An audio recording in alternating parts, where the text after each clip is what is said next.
Hi guys, Dhruvika this side and welcome back to my channel. So आज हम लोग इसमें पूरे चैप्टर वगैरह की बात करने वाले हैं। जो फर्स्ट चैप्टर है इंट्रोडक्शन टू एससीएम, मैं आप लोगों को वो पूरा अच्छे से पढ़ाने वाली हूँ। सो इसके अंदर हम लोग कॉन्सेप्ट भी कवर करेंगे एंड क्वेश्चंस वगैरह भी पूरे कवर करने वाले हैं। एंड उसके बाद जो बात आती है वो है नोट्स की। सो मैं आप लोगों को बता सकती हूँ, ये मैंने पूरा बनाया है नोट्स वगैरह, ये आप लोग देख सकते हो। और अगर आप लोगों को ये नोट्स चाहिए तो आप लोग व्हाट्सएप या टेलीग्राम से ले सकते हो। बट इसके अलावा अभी मैंने जो चीज़ की थोड़ी देर के लिए, जो भी प्रीमियर होगा अगर ये लेक्चर, तो उसमें आप लोगों को लिंक्डइन पे जाके और एक कमेंट करना पड़ेगा। तो मैं आप लोगों को पर्सनली वो ईमेल पे शेयर कर दूँगी। सो शाम तक, रात तक मतलब मैं आप लोगों को प्रोवाइड भी करवा दूँगी व्हाट्सएप टेलीग्राम में। बट अभी आप लोग इसको पूरा चेकआउट करने के लिए लिंक्डइन पर कमेंट कर देना। और उसके बाद मैंने ये SPOM की जो है पूरी एक प्लेलिस्ट क्रिएट कर रखी है, आप लोग देख सकते हैं ये मेरे चैनल पे। तो इसके अंदर सभी स्ट्रेटेजीज़ वगैरह और दूसरे भी जो भी डाउट्स वगैरह थे वो मैंने पूरे इन 6-7 वीडियोस में पूरा अच्छे से कवर किया है। और इन पे आप लोगों ने इतना ज़्यादा अच्छा प्यार दिया मुझे, और मेरी PDF वगैरह जो है दोनों, वो भी बहुत अच्छे से चली। और मैं SPOM के अलावा भी बहुत सारा कंटेंट पहले भी बना चुकी हूँ और आगे भी बनाने वाली हूँ। सो उसके लिए आप लोग सब्सक्राइब कर सकते हैं मुझे। ये आप देख सकते हैं पूरी मेरी ये सब वीडियोज़। एंड उसके बाद जो बात आती है अब, कि मुझे जितने भी रिव्यूज़ वगैरह आए, मतलब बहुत अच्छा आप लोगों ने रिस्पांस दिया मेरी दोनों PDF को। और जितना भी मैंने गाइडेंस वगैरह आप लोगों को वीडियोस के थ्रू दिया, जितनी स्ट्रेटेजीज़ मैंने बताई और रिवीजन वीडियोस वगैरह और जो भी था, तो मतलब मैं आप लोगों को बता सकती हूँ ये वाली चीज़ कि आप टेलीग्राम वगैरह पे देख सकते हैं। टेलीग्राम पे, व्हाट्सएप पे, लिंक्डइन पे, सब पे इतना ज़्यादा प्यार मिला है आप लोगों का। सो मतलब बहुत अच्छा लगता है देख के। और आप लोग इसी तरीके से सपोर्ट भी करते रहो। और अभी ये पूरी वीडियो आप लोग देखना, आप लोगों को मतलब अगर अच्छी लगती है, हेल्पफुल होती है, तो प्लीज़ आप लोग सब्सक्राइब करो और बाकी भी ग्रुप्स वगैरह में आप लोग शेयर करो। सो दैट मोटिवेशन मिलता है बहुत इस चीज़ से। अगर आप लोगों को कुछ भी क्वेरी है तो आप लोग मुझे कमेंट में पूछो, या फिर आप व्हाट्सएप टेलीग्राम वगैरह पे मेरे साथ ऐड हो सकते हो। सो दैट आपकी वहाँ पे कनेक्टिविटी रहेगी मुझसे। और टेलीग्राम पे मैंने न्यू ही स्टार्ट किया है। सो उसमें भी मैं बहुत अपडेटेड रहती हूँ, एक्टिव रहती हूँ मतलब, और हर चीज़ उसके अंदर अपडेट करती रहती हूँ।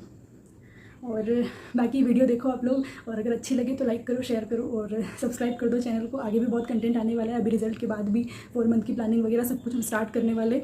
सो अब हम लोग स्टार्ट करते हैं हमारे पूरे इस वीडियो को। एंड अभी ना मतलब कैमरा और ये पूरा सिंक नहीं हो पाएगा। सो पूरा स्क्रीन ही आप लोगों को शो होगा। तो कनेक्टेड रहना और पढ़ना अच्छे से, और बताना कि आप लोगों को कैसा लगा। और फीडबैक भी देना, अगर कुछ इंप्रूवमेंट की ज़रूरत है तो मैं वो भी पूरा अच्छे से नेक्स्ट वीडियोज़ में इम्प्रूव करूँगी खुद को। सो स्टार्ट करते हैं हम लोग। सो ओवरव्यू के अंदर हम लोगों को एक तो 5 चीज़ें मैं आप लोगों को बता देती हूँ कि ब्रॉडली हम लोगों को क्या पढ़ना है। सो इसके अंदर हमारा मैनेजिंग कॉस्ट स्ट्रेटेजिकली, और उसके बाद बात आएगी ऑर्गेनाइजेशनल कॉन्टेक्स्ट की, एक्सटर्नल इन्वायरमेंटल कॉन्टेक्स्ट, एंड उसके बाद आता है इंफॉर्मेशन टेक्नोलॉजी, और उसके बाद रोल ऑफ मैनेजमेंट अकाउंटेंट। ये हमको ओवरऑल चीज़ें इसके अंदर देखनी है। और अब मैं आप लोगों को इसके अंदर बताती हूँ कि हम लोग क्या क्या चीज़ें कवर करने वाले हैं, जो हमारे इंपॉर्टेंट टॉपिक्स वगैरह सब कुछ। फर्स्ट हमारा रहेगा कि हम लोग traditional cost management. I hope आप लोगों को सही से शो हो रहा है। फर्स्ट हम लोग देखेंगे इसके अंदर traditional cost management, strategic cost management, और इनका मीनिंग वगैरह, लिमिटेशंस देखनी है हमको, और अंडरनीथ जो पिलर्स है वो देखने हैं हमको। और इसके अंदर cost driver analysis, value chain analysis and strategic positioning analysis. और इसमें रहेगा कि ये 2 जो है वो मोस्ट इंपॉर्टेंट है, मार्क कर लीजिए आप लोग, आई थिंक या। और ऑर्गेनाइजेशनल कॉन्टेक्स्ट में हम लोगों को देखना है कि कॉस्ट लीडरशिप जो है वो मोस्ट इम्पोर्टेंट रहेगा। और उसके बाद स्टेप्स ऑफ वैल्यू चेन देखेंगे, बिजनेस मॉडल देखेंगे। और ये जो 2 न्यू टॉपिक्स ऐड हुए हैं, ऑस्टरवॉल्डर का business model and value proposition canvas, ये दोनों हम लोगों को देखना है। एंड उसके बाद बात आती है एक्सटर्नल इन्वायरमेंटल कॉन्टेक्स्ट में। सो इसके अंदर हम लोग देखने वाले हैं, सबसे जो मेन रहेगा वो रहेगा इंडस्ट्री प्रॉफिटेबिलिटी, और उसके बाद understanding customer market, basis of competition, और की सक्सेस फैक्टर और कोर कॉम्पिटेंसी, ये भी इंपॉर्टेंट है। और उसके बाद IT के अंदर हम लोग देखेंगे information technology, information system and information management, और इनको पोर्टर 5 फोर्सेज और वैल्यू चेन के साथ में हमको कवर करना है। और लास्ट रहेगा हमारा role of management accountant as a leader. So इसके बारे में भी हम लोग कवर करेंगे। अब हम लोग इसको पूरा स्टार्ट करते हैं पढ़ना। आप लोग देख लीजिए एक बार, ये सब इम्पोर्टेंट रहेंगे हमारे टॉपिक्स। और कुछ चीज़ें होगी जो मैं आप लोगों को डायरेक्टली स्टडी मैट से भी बता दूंगी। वैसे मैंने इसके अंदर सब कुछ कवर किया है, आप लोग देख सकते हो। ओवरऑल 13 पेजेस में, क्योंकि फर्स्ट तो वो था, तो 13 पेजेस में मैंने पूरा नोट्स आप लोगों के लिए कवर किया है, जो 60 पेजेस के चैप्टर था उसमें से। सो अभी हम लोग स्टार्ट करते हैं इसको, ट्रेडिशनल कॉस्ट मैनेजमेंट और स्ट्रेटेजिक कॉस्ट मैनेजमेंट। मैं आपको इसको ब्रॉडली एक बार के लिए समझा देती हूँ। सो ट्रेडिशनल कॉस्ट मैनेजमेंट में हमारा जो मेन जो फोकस रहता है वो रहता है कॉस्ट रिडक्शन और कॉस्ट मैनेजमेंट के ऊपर ही रहता है। कॉस्ट रिडक्शन पे हमारा जो है वो फोकस रहता है और कॉस्ट कंट्रोल पे। एंड स्ट्रेटेजिक कॉस्ट मैनेजमेंट पे हम लोगों को कॉस्ट को तो हम लोग मैनेज करते हैं, रिड्यूस करते हैं और प्रॉफिट बढ़ाते हैं, बट उसके साथ में हम लोग बहुत सारी चीज़ों पे फोकस करते हैं, लाइक मार्केट पे, इंडस्ट्री पे, ओवरऑल कॉम्पिटिटर पे, कस्टमर पे, क्वालिटी पे, प्रोडक्ट्स, सब ओवरऑल हर चीज़ पे फोकस करके फिर हम लोग कॉस्ट को कम करते हैं। और अब हम लोग इसको एक बार रीड कर लेते हैं इन चीज़ों को।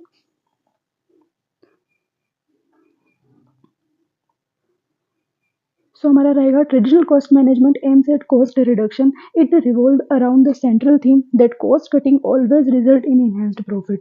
लाइक मैंने आप लोगों को कहा कि इनका ये मानना है कि कॉस्ट अगर रिडक्शन होगा तो ही हमारा प्रॉफिट बढ़ सकता है। ओवरऑल बस इनका फोकस इसी चीज़ पे होता है। सो इसीलिए यहाँ पे जो है वो लिमिटेशंस दे रखी है ट्रेडिशनल कॉस्ट मैनेजमेंट की, उसको हम एक एक करके एक बार रीड कर लेते हैं।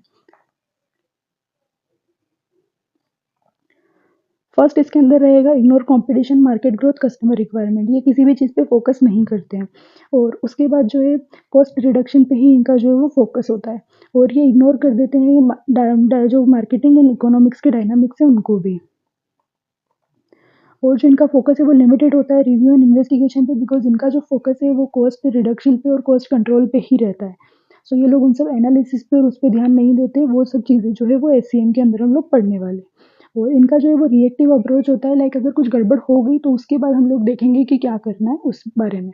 और शॉर्ट टर्म आउटलुक होता है इनका, ये लॉन्ग टर्म के बारे में नहीं सोचते, इसीलिए सिर्फ कॉस्ट के बारे में ही इनका ध्यान रहता है। अब हम लोग बात करते हैं स्ट्रेटेजिक कॉस्ट मैनेजमेंट के बारे में। Strategic cost management deals with measuring and managing cost and aligning them to business strategy.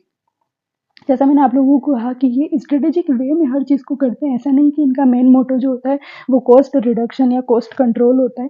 इनका जो मेन फोकस होता है वो हर चीज़ को एनालिसिस करने के बाद में कॉस्ट को रिड्यूस करना और प्रॉफिट को बढ़ाना। और उसके अलावा भी इन लोगों के पास बहुत सारे वेज होते हैं प्रॉफिट को इंक्रीज करने के।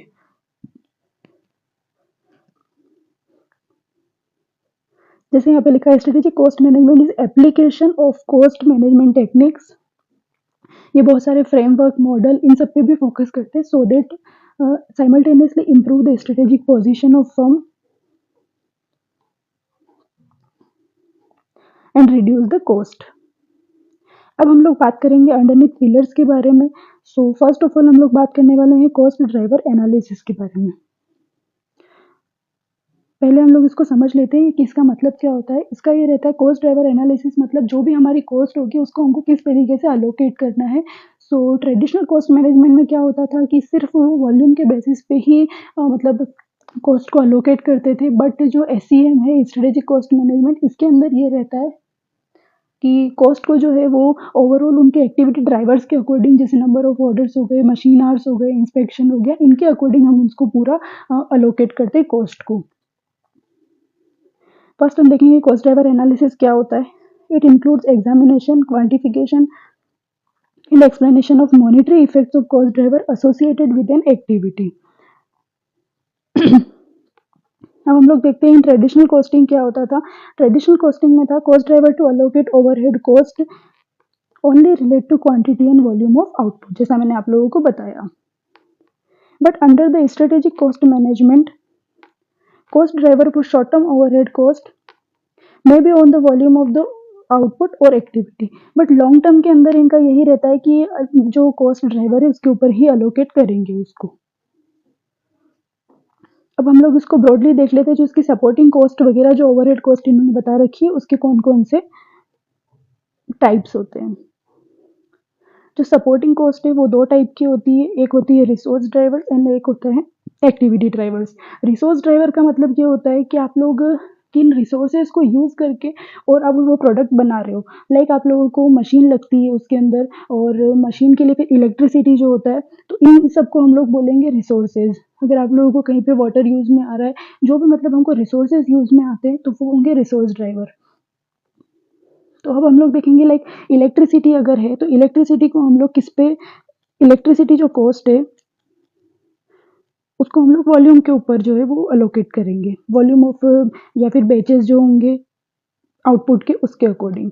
एंड एक्टिविटीज़ की बात आती है तो इसके अंदर हो जाएगा लाइक नंबर ऑफ ऑर्डर्स हो गए, नंबर ऑफ ऑर्डर्स, या फिर हो गया इंस्पेक्शन,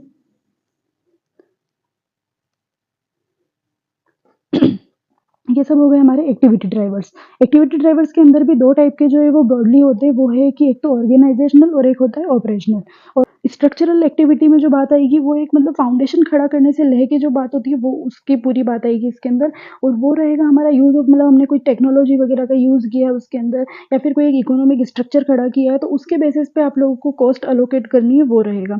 और एग्जीक्यूशनल जो होता है उसके अंदर बात आ जाती है कि क्वालिटी, प्रोडक्ट की डिज़ाइन, एम्प्लॉयज़ और इन सब के बेसिस पे हम लोगों को कॉस्ट को अलोकेट करना रहता है। और ऑपरेशनल का जो मतलब हो जाता है वो है day to day. Day to day में आप लोग क्या क्या चीज़ें जो है कॉस्ट कर रहे हैं और उसको हमको कैसे अलोकेट करना है वो। तो वो जो नंबर ऑफ ऑर्डर्स, इंस्पेक्शन और ये सब जो चीज़ें होती है वो डे टू डे में आती है। ये जो बात हो गई ये थियोरेटिकल बेसिस पे हो गई, जो ऑर्गेनाइजेशनल एक्टिविटीज़ एंड ड्राइवर्स है ये, तो ये जनरली यूज़ में नहीं आता है। जो जनरली जो डे टू डे जो एक्टिविटीज़ ड्राइवर्स है वो ही यूज़ में आते हैं कंपनी के अंदर।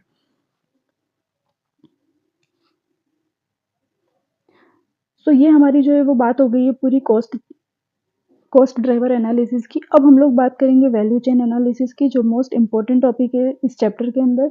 सो ओवरऑल इसके अंदर वैल्यू चेन एनालिसिस का जो मतलब होता है वो यही होता है कि हम लोग ओवरऑल जो हमारा मतलब मान लीजिए कि हम लोग रिसर्च एंड एनालिसिस कर रहे हैं, उससे लेकर के और कस्टमर को जो प्रोडक्ट डिलीवर हो रहा है और उसके बाद आफ्टर सेल सर्विस तक, वहाँ तक का जो एक पूरा चेन होता है उसको हम लोगों को पूरा कंसीडर करके और पूरा चेक करना रहता है कि क्या चीज़ नॉन वैल्यू एडेड है, कौन सी चीज़ वैल्यू एडेड है, उस तरीके से।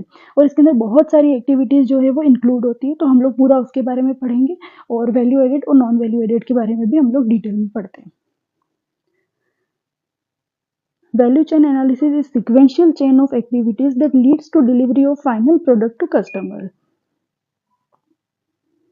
It also depicts how value या utility accumulates to for the customer. अब हम लोग इसके अंदर टाइप्स ऑफ एक्टिविटीज़ देख लेते हैं। एक होती है हमारी प्राइमरी एक्टिविटीज़ और सेकंड जो होती है वो सपोर्ट या सेकेंडरी एक्टिविटीज़ बोलते हैं उसको। फर्स्ट रहेगा इनबाउंड लॉजिस्टिक्स। तो इसके अंदर कोई ऐसी बड़ी बात नहीं है, ये हमने बहुत टाइम से ये सब चीज़ें पढ़ भी रखी है। फर्स्ट ऑफ ऑल हमारा अगर मैन्युफैक्चरिंग के हिसाब से हम लोग चीज़ों को देख रहे तो हमारा जो रॉ मटेरियल वगैरह उसको हमको रिसीव करना है, मतलब परचेज़ करना है, स्टोर करना है और उसको किस तरीके से हमको रखना है, वो पूरा इनबाउंड लॉजिस्टिक। ऑपरेशंस फिर हमको मैन्युफैक्चरिंग करनी, जो रॉ मटेरियल है उसको हमको फिनिश्ड गुड्स में ट्रांसफॉर्म करना है, वो हो जाएगा हमारा ऑपरेशंस। उसके बाद बात आती है आउटबाउंड लॉजिस्टिक्स की। इसके अंदर हो जाएगा कि जो हमने फिनिश गुड बनाया है उसको या तो स्टोर करना पड़ेगा, उसके बाद डिस्ट्रीब्यूट करना एंड डिलीवर करना है उसको कस्टमर्स को। और उसको करने के लिए मार्केटिंग एंड सेल्स भी हमारी लगती है, बहुत सारा एडवर्टीजमेंट वगैरह और जो सब चीज़ें होती है वो इसके अंदर कवर हो जाएगी। इसके अंदर वो सब एक्टिविटीज़ आएगी। Conducting the market research to determine marketing mix that comprises product, price, place and promotion. उसके बाद बात आती है आफ्टर सेल्स की। सो कस्टमर को सिर्फ प्रोडक्ट डिलीवर करने तक ही नहीं, उसके बाद आफ्टर सेल सर्विस भी प्राइमरी एक्टिविटीज़ में ही कवर होती है, बिकॉज वो एक वैल्यू चेन का ही एक हमारा हिस्सा है। All those activities that occur after the point of sale such as installation, training, repair etcetera. ये बात हो गई हमारी। अब उसके बाद बात आती है सपोर्ट या सेकेंडरी एक्टिविटीज़ की। फर्म का infrastructure, technology development, human resource management and procurement, ये सब चीज़ें भी इसके अंदर कवर होगी, बिकॉज जो प्राइमरी एक्टिविटीज़ है उनको सपोर्ट सेकेंडरी एक्टिविटीज़ ही करती है। सो इसके अंदर हमारी बात आ जाएगी फर्म के infrastructure deals how the firm is organised. Properly हर काम किस तरीके से होगा वो फर्म के इंफ्रास्ट्रक्चर पर डिपेंड करता है। उसके बाद हमने टेक्नोलॉजी वगैरह क्या यूज़ की है जिसमें हम लोग पूरा एक मैन्युफैक्चरिंग वगैरह जो है वो प्रॉपरली कर पाए। तो technology development describes how the firm uses technology. Human resource management, human resource management में हम लोग एम्प्लॉयज़ को या फिर उनका जो स्किल्स वगैरह उसको किस तरीके से यूज़ कर रहे हैं और उसको कॉम्पिटिटिव एडवांटेज के लिए हम लोग यूज़ में ले रहे हैं। तो how the people contribute to competitive advantage, ये हमारी बात हो जाएगी ये। उसके बाद बात आती है प्रोक्योरमेंट की। Finding new external vendors, maintaining vendor relationship and negotiating prices. Procurement के अंदर हमारा रहेगा कि रॉ मटेरियल वगैरह हम लोग जो ले रहे हैं या फिर जो हम डिलीवर कर रहे हैं गुड्स वगैरह, तो उसके लिए हमारा जो पूरा एक रिलेशनशिप होगा वो सब भी इस वैल्यू चेन के अंदर ही आएगा। बिकॉज़ ये पूरी जो चीज़ें हैं वैल्यू चेन के अंदर जितनी एक्टिविटीज़ अभी हम लोगों ने देखी, वो सब डिसाइड करती है कि हमारा जो है वो प्रोडक्ट किस तरीके से मार्केट में जा रहा है और कितना कस्टमर को सैटिस्फाई कर रहा है। अब नेक्स्ट बात हम लोग करते हैं, value chain analysis is a process of identifying key value drivers and activities.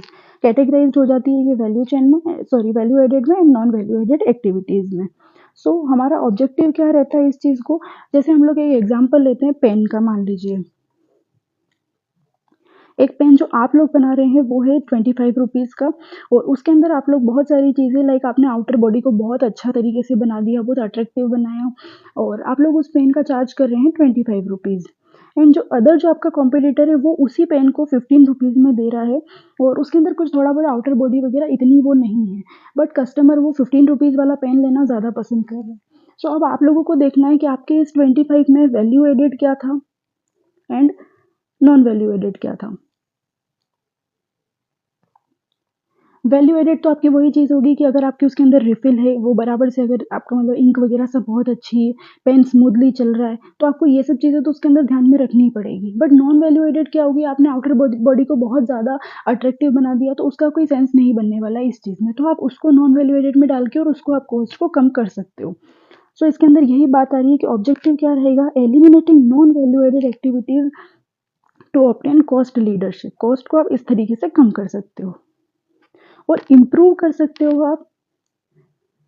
Focus करना है आपको वैल्यू एडेड एक्टिविटीज़ पे टू इम्प्रूव प्रोडक्ट डिफरेंशिएशन। आपका प्रोडक्ट किस तरीके से अलग लगता है, ताकि आप अगर कुछ प्रीमियम भी आप प्राइस चार्ज करना चाहें तो भी आप कर सकते हो। तो आपको वैल्यू एडेड पे ध्यान देना है और नॉन वैल्यू एडेड का आपको एलिमिनेट भी करना है। तो ये हमारी ओवरऑल बात हो गई वैल्यू चेन एनालिसिस की। उससे पहले हम लोगों ने पढ़ा कॉस्ट ड्राइवर एनालिसिस। सो वो इतना ज़्यादा इंपॉर्टेंट नहीं था, बट एक बार फिर भी उसके टाइप्स वगैरह आप लोगों को देख लेने हैं।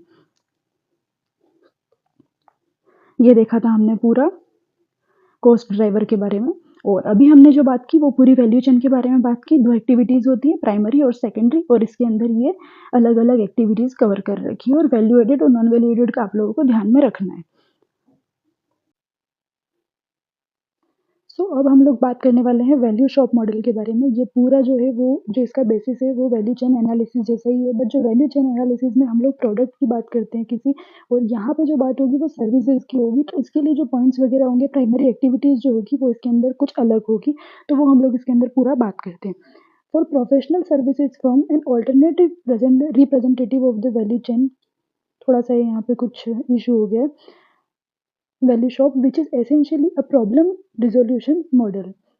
यहाँ पे प्रॉब्लम की बात आती है, वहाँ एक प्रोडक्ट डिलीवर करना होता है। सर्विसेज में ऐसा होता है कि कस्टमर को आपसे मतलब उसको क्या प्रॉब्लम है और उसका हम लोग सॉल्यूशन निकालेंगे, और उसको भी हम लोगों को एग्जीक्यूट करके मॉनिटर करना रहेगा।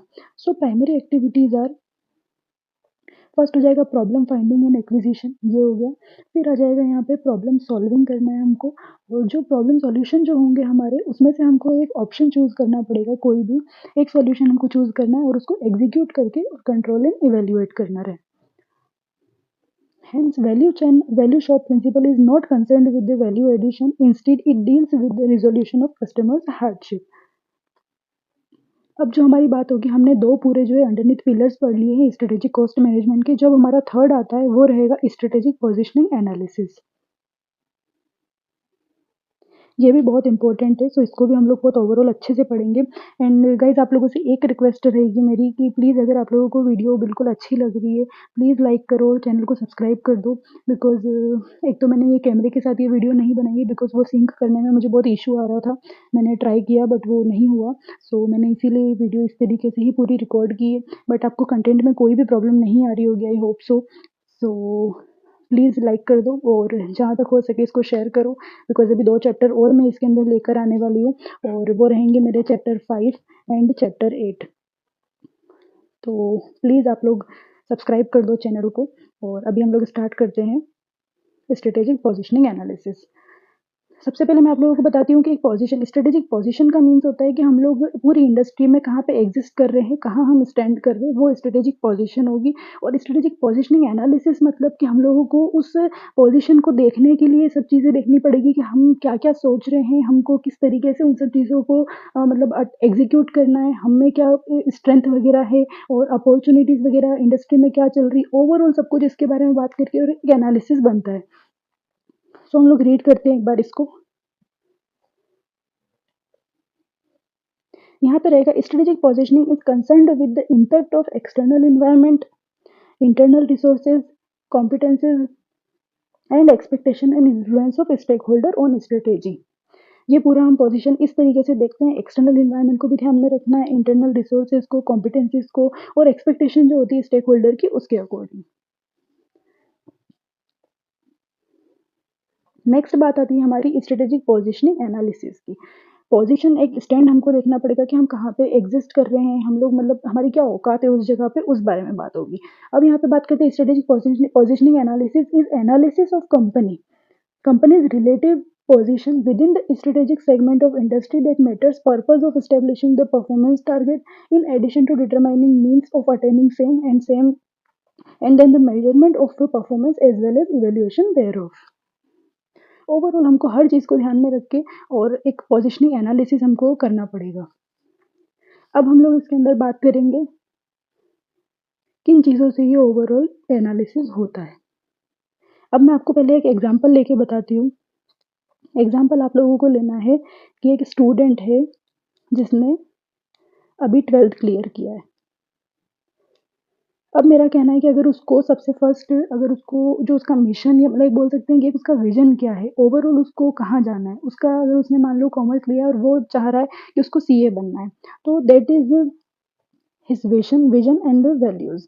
और अब उस सीए तक पहुंचने के लिए उसको बहुत सारी ऐसी चीज़ें होगी जो सबसे पहले उसको रजिस्ट्रेशन कराना है, क्लासेस लेनी है, सबसे फर्स्ट सीपीटी नहीं सीए फाउंडेशन करना है, इंटर करना है, आर्टिकलशिप, ये सब चीज़ें छोटी छोटी जो चीज़ें होगी वो मिशन एंड ऑब्जेक्टिव होंगे। तो उस तरीके से ये है मिशन एंड ऑब्जेक्टिव। उसके बाद हमको देखना है कि हम ये सब चीज़ें कर सकते हैं या नहीं। वो 12th का स्टूडेंट पढ़ने में कैसा है, वो अपने आप मतलब इतनी सिटिंग कर सकता है या नहीं, वो कितना टाइम डिवोट कर सकता है पढ़ाई को और आर्टिकलशिप में काम कर पाएगा या नहीं। वो सब चीज़ें होती है खुद की स्ट्रेंथ एंड वीकनेस। और बात आती है कि मतलब कॉम्पिटिशन कितना है, आईसीएआई किस तरीके से पेपर्स वगैरह फ्रेम करता है, रिजल्ट कितना रहता है, वो सब चीज़ें जो होगी वो होगी अपॉर्चुनिटीज़ एंड थ्रेट्स। अब हम लोग इसको एक ऑर्गेनाइजेशन के अकॉर्डिंग समझते हैं। सो ऑर्गेनाइजेशन का एक ओवरऑल जो मतलब ऑर्गेनाइजेशन को कहाँ जाके स्टैंड करना है, कितना उसको किस लेवल तक लेकर के जाना है, that is the vision and values. तो उसके अंदर बहुत सारी चीज़ें इंक्लूड होती है like culture, beliefs and assumptions of organisation.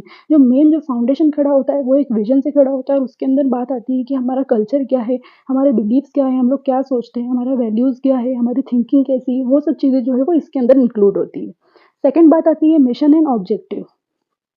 ये बात डिसाइड होती है stakeholders influence and expectation कि स्टेक होल्डर हमसे क्या क्या चीज़ें चाह रहा है, उस अकॉर्डिंग हम छोटी छोटी चीज़ों को वो करेंगे ताकि स्टेक होल्डर भी खुश रहे। और स्टेक होल्डर में बहुत सारे कस्टमर्स, शेयर होल्डर्स और गवर्नमेंट, सब चीज़ों को हम लोगों को ध्यान में रख के और एक एक चीज़ें डिज़ाइन करनी पड़ती है।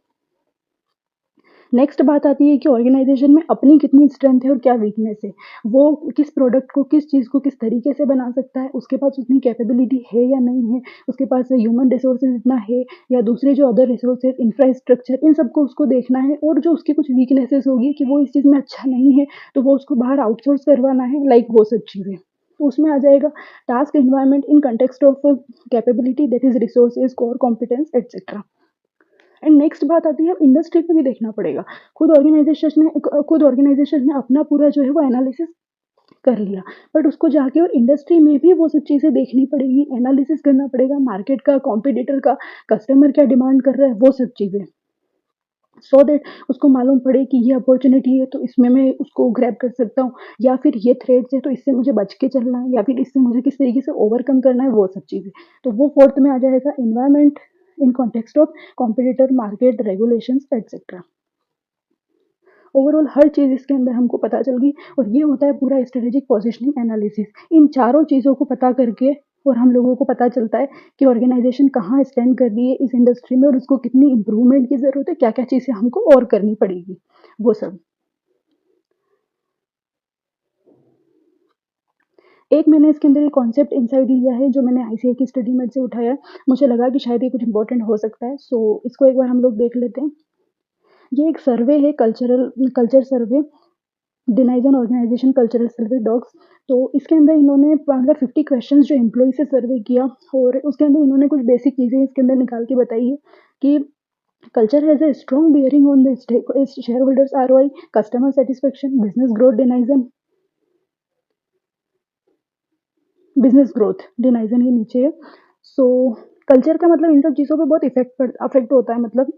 और ओवरऑल इन्होंने जो 50 क्वेश्चंस का जो सर्वे किया, इससे इन्होंने कुछ चीज़ें जो बाहर निकाली वो है कि कल्चर में 4 कोर क्रिटिकल कल्चरल ट्रेट्स होते हैं। सो फर्स्ट रहता है इसमें अडेप्टेबिलिटी, सेकंड होता है mission, third involvement and consistency. इन्होंने जो एम्प्लॉई से जो 50 क्वेश्चंस किए उसमें ये है कि एक तो कुछ न्यू चेंजेस वगैरह होते हैं तो उसको आप किस तरीके से अडेप्ट करते हैं या नहीं करते हैं या फिर आप लोग रेजिस्ट करते हैं। एक जो ओवरऑल मिशन आप लोगों का क्या होने वाला है, उसमें हर किसी का जो एक इन्वॉल्वमेंट है वो होगा या नहीं, और कंसिस्टेंटली होना चाहिए, एक बार में कुछ नहीं होता क्योंकि ऑर्गेनाइजेशन एक लॉन्ग टर्म बेसिस पे काम करता है। और इस सर्वे को भी इन्होंने जो ये 3 चीज़ें हमने बताई है, फर्स्ट ये सॉरी 4 चीज़ें एंड 4, इन चारों को भी इन्होंने 3 सब कैटेगरीज में डिवाइड किया है और ये रहेगी culture and shareholders ROE, culture and customer satisfaction and culture and business growth. इन तीनों में भी इन्होंने सब पार्ट में डिवाइड किया है। सो टोटल 12 एरियाज हो गए कल्चरल असेसमेंट के। ये सिर्फ इन्होंने कल्चरल के बारे में बताया है। सो आई होप आप लोगों को ये चीज़ पूरी ढंग से समझ में आ गई होगी। सो एक बार हम लोग देख लेते हैं कि हमने ओवरऑल क्या-क्या चीज़ें पढ़ ली स्ट्रेटेजिक पोजीशनिंग एनालिसिस में। फर्स्ट हम लोगों ने यहाँ पे पढ़ लिया था स्ट्रेटेजिक पोजीशन क्या होती है वो चीज़। ये हम लोगों ने स्ट्रेटेजिक पोजीशन क्या होती है वो हमने देख लिया यहाँ पे। और उसके बाद हम लोगों ने देखा कि स्ट्रेटेजिक पोजीशनिंग एनालिसिस क्या होता है और ये किस तरीके से होता है वो हमने ये सब चीज़ें देख ली। विजन एंड वैल्यूज़ देख लिया हमने, हमने विजन एंड वैल्यूज़ देख लिया, mission and objective, strength and weakness and opportunities and threats, ये हमने देख लिया इसके अंदर। और उसके बाद जो हमने देखा एक ये कॉन्सेप्ट इनसाइड भी हमने देख लिया इस चीज़ में। अब एक इसके अंदर और अलग चीज़ है और वो इन्होंने एक मतलब प्रैक्टिकल इनसाइट करके दे रखा था तो वो भी मैंने इसके अंदर इंक्लूड किया है और ये है मेंडेलोज़ मैट्रिक्स। ये आई थिंक कुछ इंपॉर्टेंट हो सकता है, इसका मैंने एक क्वेश्चन भी देखा था शायद, एक्चुअल जो क्वेश्चंस है उसके अंदर। सो हम लोग इसके बारे में बात करेंगे, ये भी एक इम्पोर्टेंट हो सकता है आपके लिए। सो इसके अंदर जो बात हो रही है ओवरऑल वो ये है कि हम लोग बोल रहे हैं कि स्टेक होल्डर्स पे भी हम लोगों को फोकस करना है। अभी हम लोगों ने ऊपर जो चीज़ पढ़ी उसमें यही था कि हमको स्टेक होल्डर पे भी फोकस करना है, स्टेक होल्डर की क्या एक्सपेक्टेशन है उस पे। सो क्या हमको पूरा ओवरऑल सब स्टेक होल्डर्स पे फोकस करना है या फिर कोई स्पेसिफिक है उन पे ही फोकस करना है। तो उसके लिए इन्होंने ये जो है मेंडेलोज़ मैट्रिक्स बनाया है। इसको हम लोग डिटेल में एक बार पढ़ते हैं, एक मैट्रिक्स है ये, इसको हम लोग कवर करते हैं। मैंने ये यहाँ पे पूरा एक ये लिया है, ये मैंने इमेजेस ली है इसको आईसीआई से। सो इसको हम लोग समझते हैं। एक वो स्टेक होल्डर्स होते हैं जिनका जो एक हाई इंटरेस्ट होता है उस ऑर्गेनाइजेशन में, और किसी-किसी का जो है वो लो इंटरेस्ट होता है, उनको इतना कुछ नहीं, ठीक है हमने कुछ मतलब शेयर्स वगैरह ले लिए या फिर कुछ और भी अगर हमारा इंटरेस्ट है तो वो बहुत लो है। और एक तरफ होता है हमारा कि उनका पावर हाई है और लो पावर है उनके पास। कोई उनके पास डिसीजन वगैरह के लिए पावर नहीं है या फिर अच्छा खासा पावर है उनके पास। तो ओवरऑल हम लोग एक-एक के बारे में बात करेंगे। पहली बात, जिसका ऑर्गेनाइजेशन में हाई इंटरेस्ट है और उसके पास पावर भी है कि वो डिसीजन वगैरह ले सकता है, डिसीजन चेंज कर सकता है, तो दैट आर कॉल्ड की प्लेयर्स। उनको बोलेंगे हम लोग की प्लेयर्स, ठीक है। और इन इन की प्लेयर्स को जो है वो मैनेज क्लोजली, इनको क्लोजली मैनेज करना पड़ता है हमको। और जो ऑर्गेनाइजेशन है उनमें जो रिस्पॉन्स होता है स्टेक होल्डर के लिए वो हमारा रहेगा कि हमको उनको क्लोजली मैनेज करना पड़ेगा, मेंटेन करना पड़ेगा, उन पे हमको प्रॉपर ध्यान देना है बिकॉज वो ही हर चीज़ का डिसीजन ले रहे हैं। अब जो सेकंड बात आती है वो रहता है कि इंटरेस्ट जो है वो तो उनका हाई है बट जो उनके पास पावर है वो लो है, तो वो कुछ भी कर नहीं सकते, तो वो सिर्फ अफेक्ट होते हैं उस चीज़ से। अगर उनका हायर इंटरेस्ट है बट पावर नहीं है तो वो कुछ नहीं कर पाएंगे। अगर कुछ गलत भी हो रहा है ऑर्गेनाइजेशन में तो वो सिर्फ उससे अफेक्ट होंगे। और उनको हमको सिर्फ एक इन्फॉर्म्ड रखना है, हमको उनको चीज़ें बता देनी है कि ठीक है ऐसा हो रहा है।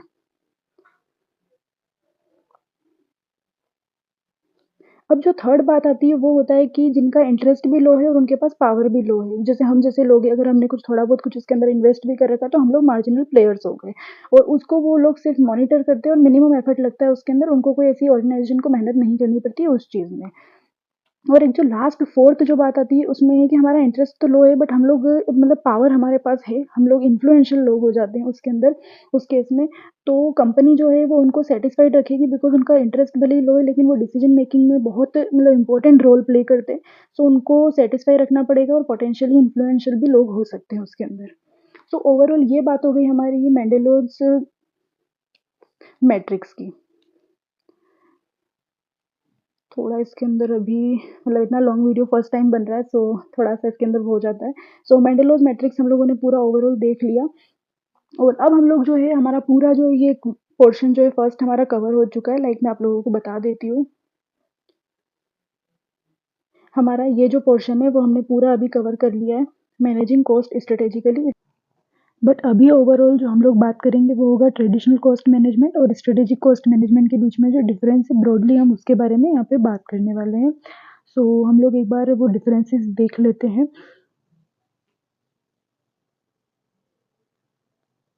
ये रहेगा हमारा डिफरेंस।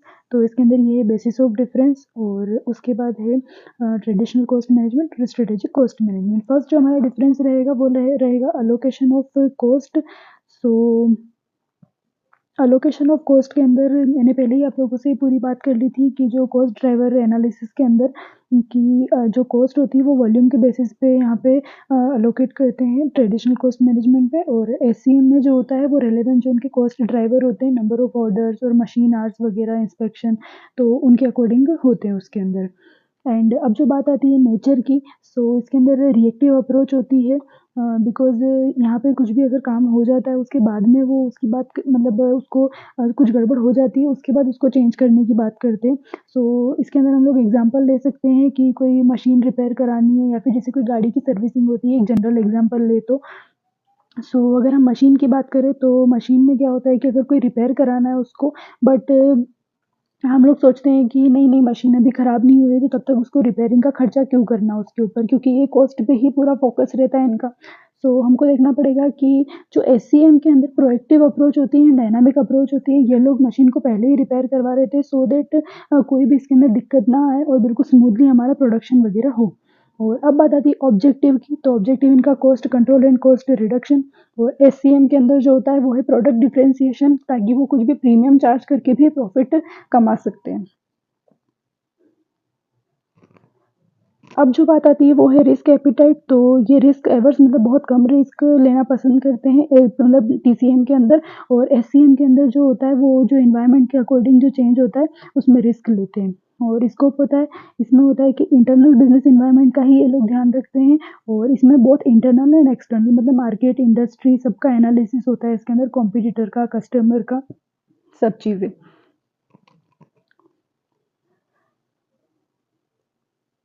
एंड उसके बाद बात आती है टर्म, तो ये शॉर्ट टर्म होता है और ये लॉन्ग टर्म होता है।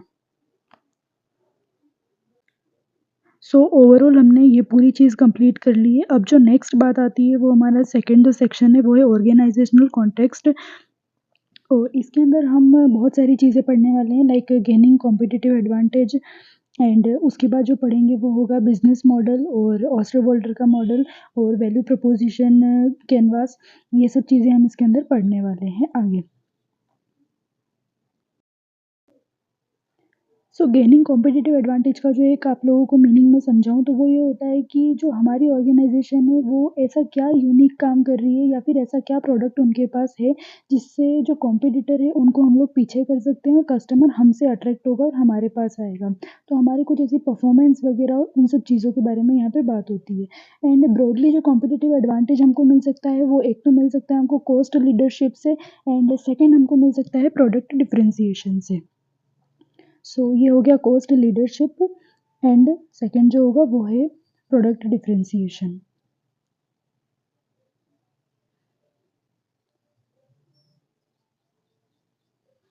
Product differentiation.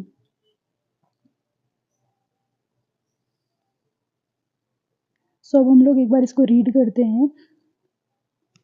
A competitive advantage is the ability of an organization to outperform its competitor and make more profit than competitor do from the an equivalent set of activities. मतलब सब काम वही हो रहे हैं but आप किस तरीके से उसको सुपीरियर तरीके से कर रहे हैं जिससे आपको कॉम्पिटिटिव एडवांटेज मिल रहा है. और अब जो बात आती है how can a strategist increase profitability किस तरीके से बढ़ सकती है. टीसीएम के अंदर सिर्फ एक ही बात थी कि आप कॉस्ट को रिड्यूस करते जाओ बट नहीं, हम दो तरीके से कर सकते हैं. फर्स्ट है कॉस्ट लीडरशिप एंड सेकंड है product differentiation.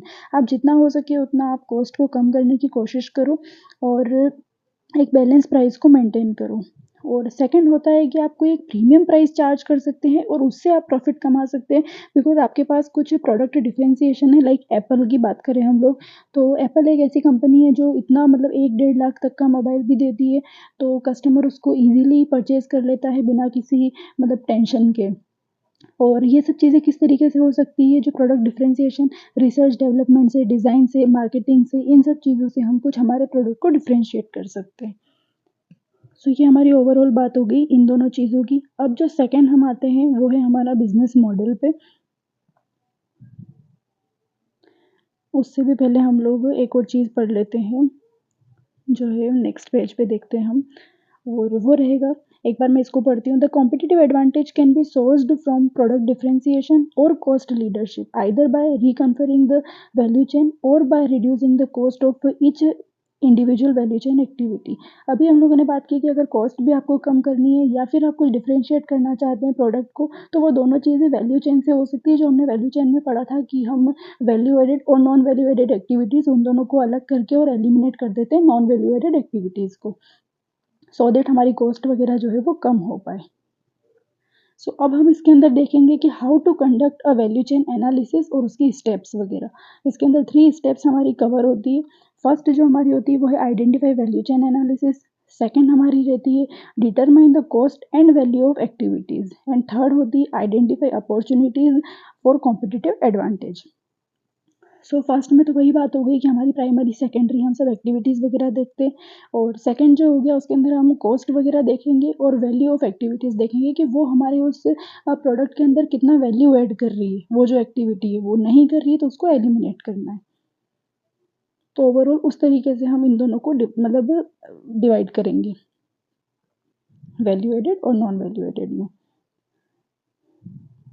Is this clear. अब जो हम सेकंड चीज़ जो हमारी थर्ड जो बात है उसको हमने डिटेल में समझ रखा है. Identify opportunities for competitive advantage. Competitive advantage के लिए आपको हर चीज़ का एनालिसिस एक बार के लिए करना पड़ेगा और उसमें 3 चीज़ें जो है वो कवर होती है. फर्स्ट है इंटरनल कॉस्ट एनालिसिस एंड उसके बाद सेकंड आता है internal differentiation analysis and third आता है वर्टिकल लिंकेज एनालिसिस. इसको एक बार हम अच्छे से समझ लेते हैं. इंटरनल कॉस्ट एनालिसिस में वो बात आती है कि आप लोग हर चीज़ की कॉस्ट वगैरह देखेंगे और उसको कम करने के बारे में सोचेंगे कि वो अगर वैल्यू ऐड कर रही है तो ठीक है अदरवाइज हम उसको एलिमिनेट करेंगे. एंड डिफरेंशिएशन में आप कुछ ऐसी चीज़ें देखेंगे वो वैल्यूज़ वगैरह वो आप मतलब वो प्रोसेस वगैरह आप क्रिएट करेंगे जिससे कि वैल्यू ऐड हो सकता हो. तो इसके अंदर आप देख सकते हैं कि total cost attributed to each value and उसके बाद कॉस्ट ड्राइवर में आपको आइडेंटिफाई करने पड़ेंगे जिससे कि आप लोग अपनी कॉस्ट को अलोकेट कर पाए. एंड डिफरेंशिएशन में आप देख सकते हैं evaluate differentiation strategies for enhancing customer value. और वर्टिकल लिंकेज का मतलब होता है कि आप वैल्यू चेन में ऐसा नहीं है कि आप एक ही चीज़ से वो कर रहे हैं. आपको सप्लायर से भी पूरा कॉन्टैक्ट होना चाहिए और कस्टमर से भी. तो वो आपका एक लिंक बराबर होना चाहिए, रिलेशनशिप होना चाहिए. आपको पता होना चाहिए कि आप किस तरीके से उनसे रॉ मटेरियल वगैरह प्रोक्योर करने वाले हैं और आगे आप किस तरीके का प्रोडक्ट अपने कस्टमर्स को डिलीवर करने वाले हैं. सो ये हो गया हमारा vertical linkage analysis. Creating an extendable organisation by extending the value chain across the firm of supplier and users. अब जो बात आती है वो है बिजनेस मॉडल की. अब बिजनेस मॉडल को हम लोगों को समझना. बिजनेस मॉडल में जो बेसिकली चीज़ होती है वो ये होता है कि हमारा बिजनेस किस तरीके से वर्क करता है. वो मॉडल हमारे पास पूरा रेडी होना चाहिए. हमारे पास एक लॉजिक होना चाहिए. हमारा एक मतलब विजन होना चाहिए कि हम बिजनेस को किस तरीके से पूरा कंडक्ट करने वाले हैं. क्या इसके अंदर प्रोडक्ट वगैरह हम लोग सेल करेंगे तो ओवरऑल वो बात इसके अंदर आएगी. So business model explains how a business works and economic logic behind it, or the way of representing and communicating how an organization creates value for itself while delivering the product or services to customers. मतलब customer को आप कुछ product और अपने खुद की। उसके बाद जो थर्ड मॉडल हमारा आता है वो है ऑस्टरवोल्डर बिजनेस मॉडल।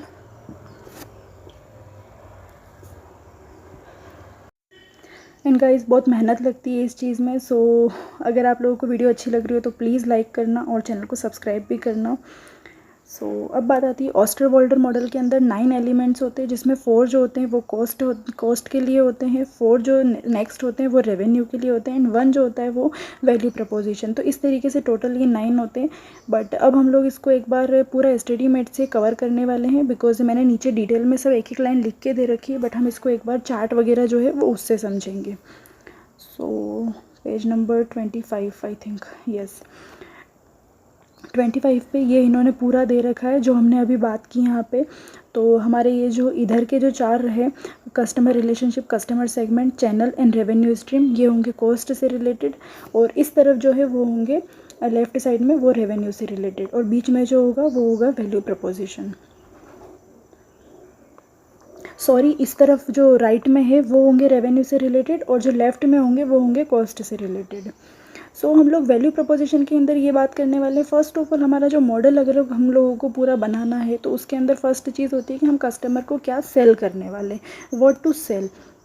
सबसे पहले बिज़नेस में हमको ये चीज़ तो पता करनी पड़ेगी ना कि हम किस तरीके का प्रोडक्ट वगैरह बनाएंगे, क्या सेल करेंगे वो। सेकंड चीज़ आती है हमारी कस्टमर सेगमेंट। कस्टमर सेगमेंट में हमको देखना है कि हम किन कस्टमर्स को टारगेट कर रहे हैं, होम टू सेल, किसको हमको सेल करना है, कौन सा मतलब ग्रुप ऑफ इनकम वाले कौन से लोग हैं, या फिर आप किन लोगों को आप मतलब उनका लाइफ स्टाइल, उनके वैल्यूज़ के अकॉर्डिंग या उनकी थिंकिंग के अकॉर्डिंग किस तरीके से आप उनको जोग्राफिक बेसिस पे, वो आपको देखना पड़ेगा। थर्ड होता है चैनल। आपने सेल करने के लिए प्रोडक्ट देख लिया, किसको सेल करना है वो देख लिया। थर्ड चीज़ आती है कि वो आप प्रोडक्ट उन लोगों तक किस तरीके से पहुंचाएंगे। तो उसके अंदर बहुत सारे डिजिटल वेज वगैरह आ गए हैं, वो या आपको फिजिकल कोई स्टोर खोलना पड़ेगा, किस तरीके से आप लोग सब चीज़ें करने वाले हैं वो इसके अंदर इंक्लूड होगा। लाइक फ्लिपकार्ट, अमेज़ोन, या फिर आप अपना एक रिटेल स्टोर खोलेंगे नायका वगैरह की तरह, तो वो देखना है, लेंसकार्ट की तरह। और फिर आएगा कस्टमर रिलेशनशिप। आप उन कस्टमर्स तक पहुंचेंगे कैसे, ये सब चीज़ें आपको करनी है, बट कस्टमर से आपको एक रिलेशनशिप तो बिल्ड करना ही पड़ेगा। तो वो आपको किस तरीके से करना है। आप मोबाइल पे जैसे ज़ोमेटो, स्विगी वाले कुछ मेल करते हैं, कुछ ट्वीट वगैरह कर देते हैं, किसी चीज़ का रिप्लाई करते हैं उस तरीके से, या फिर आप कोई नोटिफिकेशन भेजेंगे मोबाइल पे या कोई टेम्पलेट वगैरह के थ्रू किस तरीके से आप उनसे रिलेशनशिप बनाना चाहते हो और किससे आप उनको अट्रैक्ट करेंगे, ये प्रमोशनल एक्टिविटीज़ वगैरह वो इसके अंदर आएगी। उसके बाद बात आती है ओवरऑल जो चीज़ होगी वो हमारी होगी कि रेवेन्यू स्ट्रीम, आपको किस तरीके से पैसा कमाना है। क्योंकि ओवरऑल जो हमारा मतलब एक इंटरेस्ट होता है वो यही होता है कि पैसा किस तरीके से कमाएंगे। और अगर यहाँ पे रेवेन्यू की बात आ रही है तो कॉस्ट के अंदर भी वही उस तरीके से बात आएगी कि आपको कॉस्ट जो है आपको डिवाइड करनी पड़ेगी कि कौन कौन सी कॉस्ट इसके अंदर लगने वाली है इस प्रोडक्ट को बनाने में, वो सब हमको पहले से पता होना चाहिए। और इस प्रोडक्ट को बनाने में रिसोर्सेज कौन कौन से लगेंगे वो आएगा की रिसोर्सेज के अंदर। देन बात आती है की एक्टिविटीज़ की, तो उन सब रिसोर्सेज को यूज़ करके हमको किस तरीके से क्या क्या एक्टिविटीज़ करनी पड़ेगी सो दैट वो प्रोडक्ट, वो जो भी चीज़ें सर्विसेज है वो हम रेंडर कर पाए या फिर मैन्युफैक्चर कर पाए हम वो प्रोडक्ट को। और इन सब पूरे इस एक्टिविटीज़ में, पूरे इस मॉडल में जो भी लोग हमारे काम में आ रहे हैं वो होंगे हमारे की पार्टनर्स। लाइक हो गया हमने कोई डिलीवरी के लिए हमने कोई पार्टनर ढूंढ रखा है, या फिर फ्लिपकार्ट वगैरह जो हो गए वो, ये सब चीज़ें। ये हमने ओवरऑल पूरा देख लिया ऑस्टरवोल्डर का मॉडल। और आप लोगों के लिए मैंने ये नीचे भी पूरा अच्छे से लिखा हुआ दे रखा है, आप लोग इसको पूरा एक बार गो थ्रू कर सकते हैं। लाइक ये कस्टमर सेगमेंट में भी मैंने दे रखा है कि describe who the customers of the business, कौन होंगे। फिर वैल्यू प्रपोजिशन में भी आप देख सकते हो। फिर चैनल, कस्टमर रिलेशनशिप, मैंने नोटिफिकेशन ऑफ मोबाइल वगैरह वो सब। फिर रेवेन्यू स्ट्रीम आपकी क्या होने वाली, किस तरीके से आप पैसा कमाएंगे लोगों से, वो हो जाएगा। कि रिसोर्सेज आपके क्या होंगे, वो बात हो जाएगी यहाँ पे। उसके अंदर आएगा कि मैन, मटेरियल, मशीन्स वगैरह, मेथड आप क्या यूज़ करने वाले हैं वो सब। और उसके बाद आपके पार्टनर कौन कौन होंगे, चैनल पार्टनर, सप्लायर वगैरह, जो मैंने आप लोगों को पूरी चीज़ उसके अंदर बता दी अच्छे से। सो आप लोग इसको एक बार पूरा गो थ्रू कर लेना इन सब चीज़ों को। सो ओवरऑल ये हमारी बात हो गई ऑस्टरवोल्डर मॉडल की। ये पूरा हमने अच्छे से कवर कर लिया है। और अब जो हमारा नेक्स्ट रहेगा वो होगा वैल्यू प्रपोजिशन। तो उस पर मूव करते हैं हम लोग। और प्लीज़ वीडियो अच्छी लग रही हो तो लाइक करना और चैनल को सब्सक्राइब भी कर देना। अब हम लोग आते हैं वैल्यू प्रपोजिशन कैनवास पे। इसके अंदर हम लोग बात करने वाले हैं पूरा, मैं आप लोगों को एक बार पूरी चीज़ समझाती हूँ कि वैल्यू प्रपोजिशन कैनवास होता क्या है। इसके अंदर बात आती है कि कस्टमर की क्या नीड्स है, कस्टमर हमसे ऐसी क्या चीज़ चाह रहा है और वो हम लोगों को उसको देना है। तो ये पूरा जो ओवरऑल एक सिस्टम बनेगा, एक एनालिसिस होगा, उसको बोलेंगे वैल्यू प्रपोजिशन कैनवास। उस पर हम लोग क्या क्या चीज़ें करने वाले हैं वो पूरा इसके अंदर देखेंगे। सो रीड करते हैं एक बार हम इसको। Value proposition describes the benefit that customer can expect from a product and bundle of products and services that business to specific customer segment to create value. यही बात हम लोगों ने की कि एक जो पूरा वैल्यू प्रपोजिशन की यही चीज़ होती है कि हम क्या चीज़ उन लोगों को प्रोवाइड कर रहे हैं जो वो चाह रहे हैं उसके according. Value proposition canvas is a tool that will help organization to design, test, build and manage the great customer value proposition. So इसके अंदर यही बात आ रही है कि किस तरीके से हम उस प्रोडक्ट को डिज़ाइन करके और उन कस्टमर्स को प्रोवाइड करेंगे। इसके अंदर बेसिकली जो 2 एलिमेंट्स होते हैं वो होता है कस्टमर सेगमेंट एंड अदर होता है वैल्यू प्रपोजिशन मैप। ओवरऑल हम इसको पूरा समझते हैं, वो मैं आप लोगों को एक बार इन डिटेल पूरी बात बता देती हूँ, उसके बाद हम लोग इसको देख लेंगे पूरा। और मैंने इसके अंदर ज़्यादा कुछ चीज़ें नहीं दी है बिकॉज मैं अगर समझाऊंगी तो भी आप लोगों को ईजिली समझ में आ जाएगी वो चीज़ें। और आप लोगों को फिर भी अगर इन डिटेल पढ़ना है तो आप स्टडी मैट से पूरा पढ़ सकते हैं इस चीज़ को। फर्स्टली जो बात करेंगे हम कस्टमर प्रोफाइल की बात करेंगे, जिसमें फर्स्ट होता है कस्टमर जॉब, सेकंड होता है पेन्स और थर्ड होता है गेन्स। तो इसके अंदर हम लोग सबसे पहले बात करेंगे कस्टमर जॉब की। इसका मतलब ये होता है कि आप लोगों की मतलब कस्टमर की क्या नीड है, क्या रिक्वायरमेंट है, उसको क्या प्रॉब्लम है, एक्चुअली जो उसको क्या प्रॉब्लम है उसका ही सॉल्यूशन हम लोग निकाल के और प्रोडक्ट या सर्विस जो भी होगा वो डिलीवर करेंगे। तो उनके प्रोडक्ट और नीड क्या है वो हम लोगों को पता होना चाहिए। उसके बाद जो सेकंड चीज़ आती है वो होता है पेन। तो पेन के अंदर ये रहेगा कि कस्टमर क्या चीज़ को हेट करता है, क्या चीज़ उसको उस प्रोडक्ट के अंदर नहीं चाहिए, जो चीज़ उसको अनॉय करती है वो चीज़ हमको उसके अंदर नहीं रखनी है, तो वो हमको उसका पेन पता होना चाहिए, what he hates and annoy. ये चीज़ इसके अंदर आ गई। थर्ड जो आता है वो होता है गेंस। गेंस के अंदर आएगा कि उसको क्या उसके अंदर उस प्रोडक्ट के अंदर या उस सर्विसेज के अंदर क्या पॉजिटिव चीज़ें चाहिए या फिर क्या बेनिफिट वो उसमें से एक्सपेक्ट करता है जिससे उसको कोई वैल्यू एडिशन हो, तो वो हमको पता होना चाहिए, पॉजिटिव्स एंड बेनिफिट्स। ये बात हो गई हमारी कस्टमर प्रोफाइल की। और इस कस्टमर प्रोफाइल को देख के ही हम हमारा वैल्यू मैप जो है, वैल्यू प्रपोजिशन मैप, उसको रेडी करने वाले हैं। सो इसके अंदर भी जो 3 चीज़ें होती हैं, फर्स्ट जो हम इसी से लिंक करेंगे कस्टमर जॉब से। तो कस्टमर जॉब से ही आपको पता होना चाहिए कि उसका जो प्रॉब्लम और नीड है उस अकॉर्डिंग आप अपना प्रोडक्ट और सर्विसेज बनाएंगे। सेकेंड बात आती है जो उसके पेन है, उसके लिए आपके पास पेन रिलीवर्स होना चाहिए। लाइक आपको वो चीज़ें उस प्रोडक्ट में या उस सर्विसेज में नहीं डालनी है जिससे उसको मतलब जो चीज़ उसको नहीं पसंद आती है वो। एंड थर्ड जो बात आती है वो है गेन। तो जो बेनिफिट उसको चाहिए वो आपके प्रोडक्ट में अगर है तो ही कस्टमर आपसे अट्रैक्ट होगा एंड आपके पास वो प्रोडक्ट लेने के लिए आएगा। सो ओवरऑल ये दोनों चीज़ें इस तरीके से लिंक है। अगर आप कस्टमर की ये तीनों चीज़ें अगर जान जाते हैं तो आपको अपना वैल्यू प्रपोजिशन मैप बनाने में कोई प्रॉब्लम नहीं होने वाली है। And that is the value proposition canvas. अब जो थर्ड एक और बात आती है इसके अंदर वो है business is set to achieve a problem solution fit when features of its value proposition map perfectly match the characteristics of customer segment profile. अगर ये तीनों चीज़ों के अकॉर्डिंग आप अपना कोई प्रोडक्ट बनाते हैं तो that is called problem solution fit. और अगर ये प्रोडक्ट आप मार्केट में लॉन्च करते हैं और कस्टमर उसको पसंद कर रहे हैं तो that product will be the product market fit.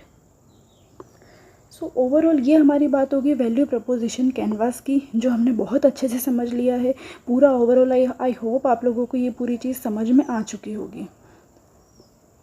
तो हमने ये पूरा पढ़ा ऑस्टरवॉल्डर का मॉडल, और उसके बाद जो पढ़ना हमने पढ़ा वो है वैल्यू प्रपोजिशन। और ये हम लोग एक बार पूरा देख लेते हैं कि हमने ये जो सेकेंड टॉपिक में क्या क्या चीज़ें पढ़ी। वो हमारा होगा ऑर्गेनाइजेशनल कॉन्टेक्स्ट। इसके अंदर हमने सबसे पहले पढ़ा जो हमारा था गेन कॉम्पिटिटिव एडवांटेज।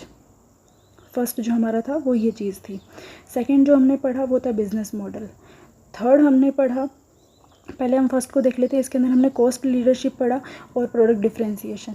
उसके बाद जो थर्ड जो था ऑस्टरवॉल्डर का मॉडल था, उसके अंदर हमने वो जो 9 हमारे एलिमेंट्स थे वो हमने उसके अंदर कवर कर लिए।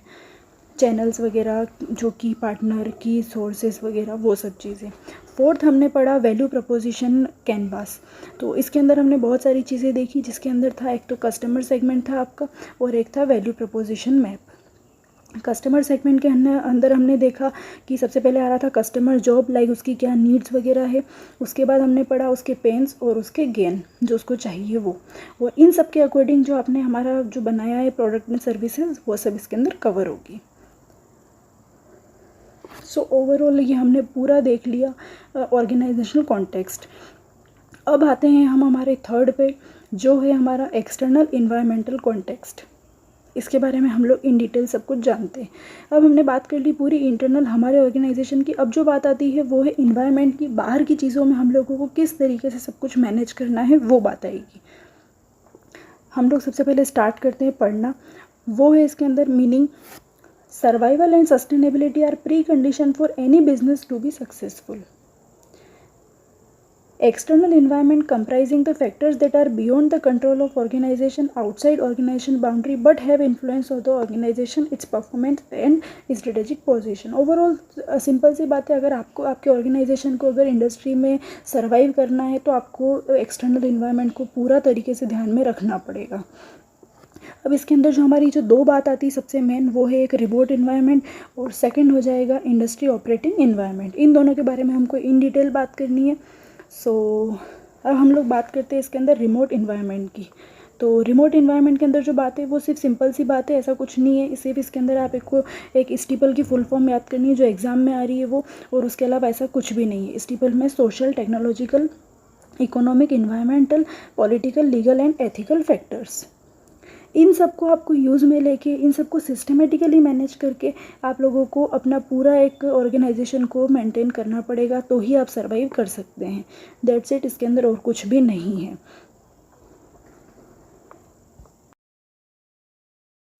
प्लीज़ वीडियो को लाइक करो गाइस एंड चैनल को सब्सक्राइब कर दो।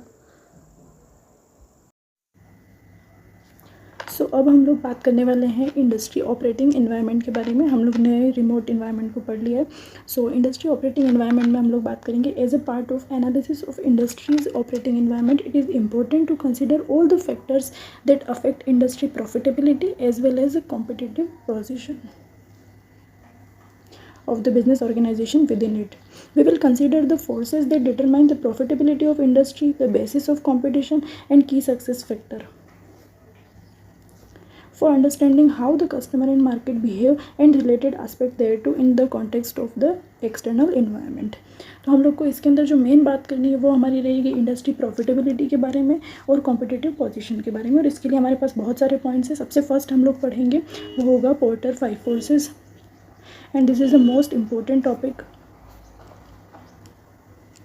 in this chapter because इससे बहुत सारी मतलब केस स्टडी वगैरह और क्वेश्चंस आ रहे हैं। सो हम लोग इसको इन डिटेल पूरा स्टडी मैट से कवर करेंगे। पहले हम लोग इसको देख लेते हैं एक बार। फर्स्ट इसके अंदर आएगा bargaining power of the buyers, second आएगा बार्गेनिंग पावर ऑफ सप्लायर। इन सबसे हमको क्या क्या थ्रेट हो सकती है और क्या हाई और लो रहेगा उसके बारे में पूरा हमको देखना है। उसके बाद substitute and new entrants, then आएगा rivalry among the existing firms. इसको हम लोग इन डिटेल एसएम से देख लेते हैं एक बार।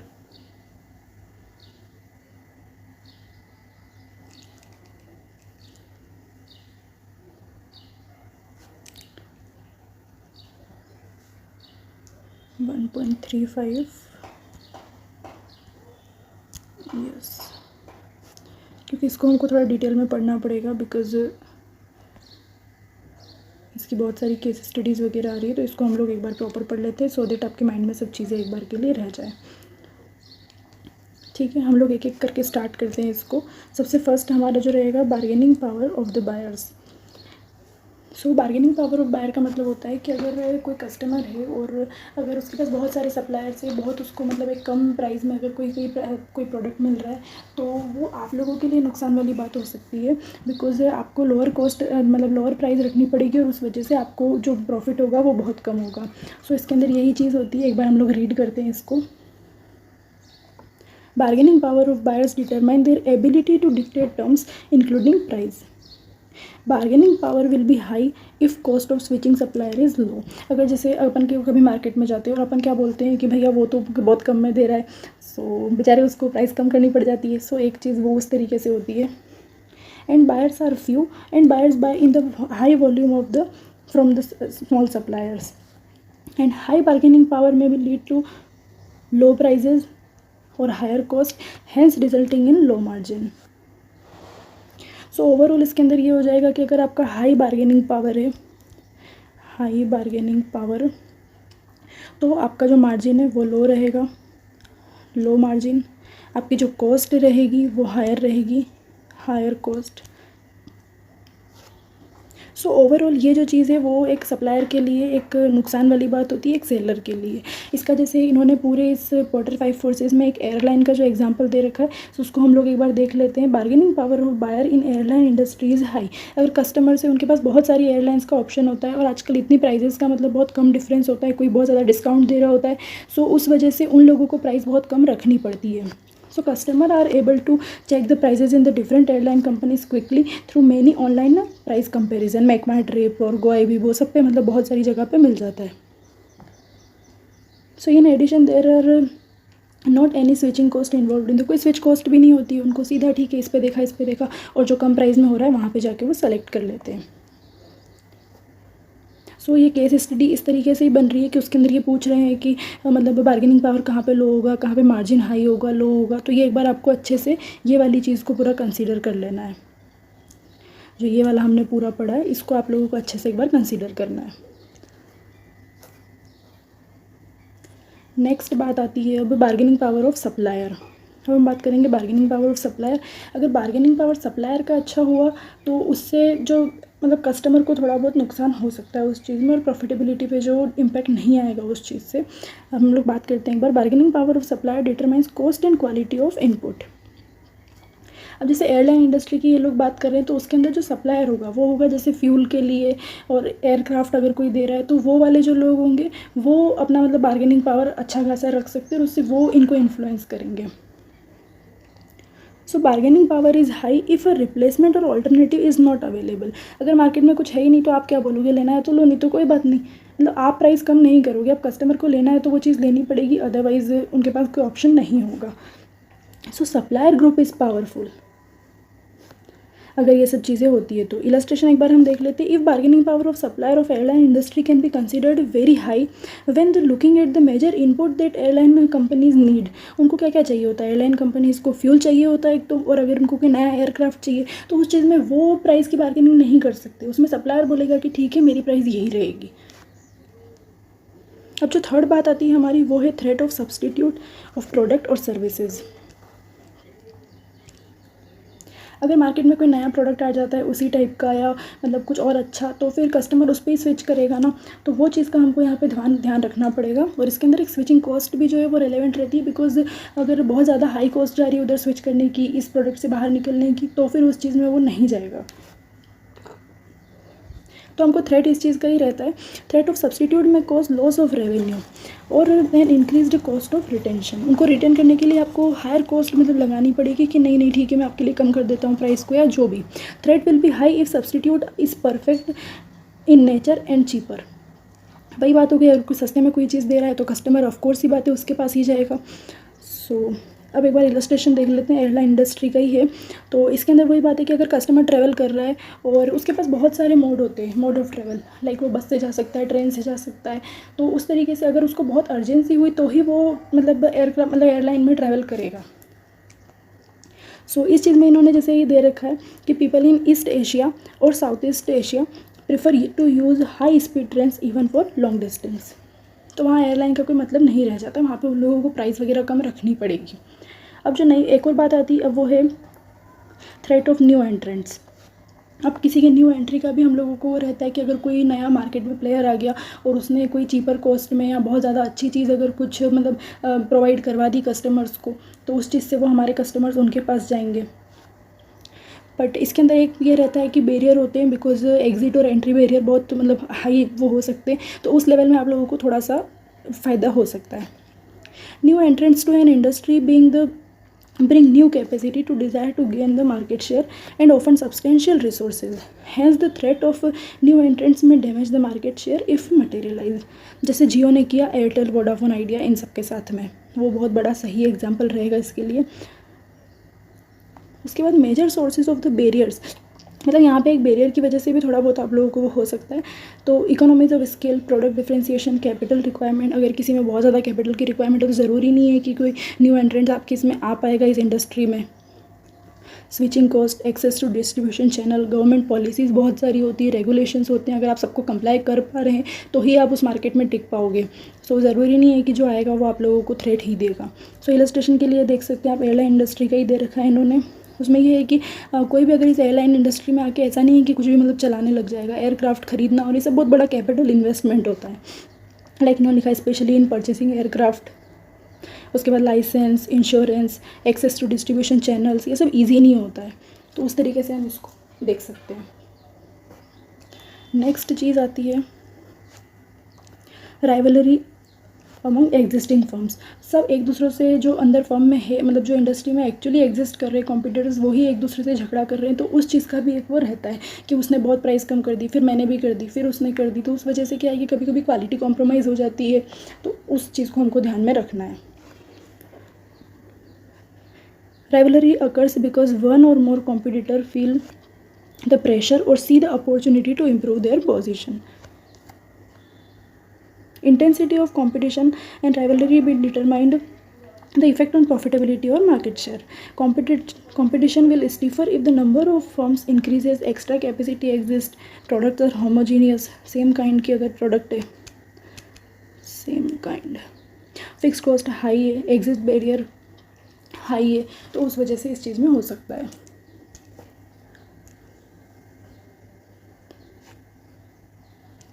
ये यहाँ पे एक इलस्ट्रेशन दे रखा है जिसके अंदर बता रखा है कि कितना कितना मार्केट शेयर वगैरह किसने कैप्चर कर रखा है उस तरीके से.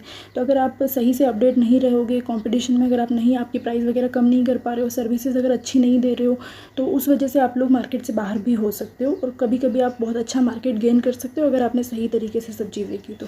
लाइक आप यहाँ पर देखिए, विस्तारा 0.2% 2015 में उसका शेयर था, बट 9.2% पे पहुंच गया. इंडिगो आप देख सकते हो सबसे बेस्ट, 36% से 56% पे. और कुछ कुछ बिल्कुल गायब हो गए, jet air, Go Air, jet light etcetera. Spice jet बिल्कुल कम पे चला गया है इस तरीके से. और ये जो नया है इन्होंने भी मार्केट अपना गेन किया. सो आपको इंडस्ट्री के हिसाब से अपडेटेड रहना पड़ेगा. एक ये कॉन्सेप्ट इनसाइट है, इसको मैंने उसके अंदर लिया भी है, मैं आप लोगों को बताती हूँ.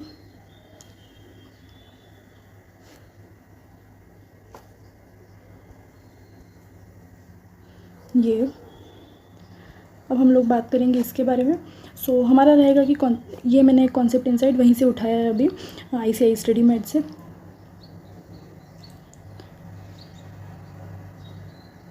सॉरी इसको थोड़ा सा एडजस्ट वगैरह करने में. बट गाइज अगर आप लोगों को ये वीडियो अच्छी लग रही हो प्लीज़ लाइक करना और चैनल को सब्सक्राइब भी कर लो. और आप लोग बताना अगर कुछ फीडबैक वगैरह इसके अंदर जो मैं पॉजिटिव वे में लूँगी, so I can improve in the next my other chapters and other videos. So next जो हमारा टॉपिक रहेगा वो है इंटरकनेक्टेडनेस ऑफ द बैरियर्स.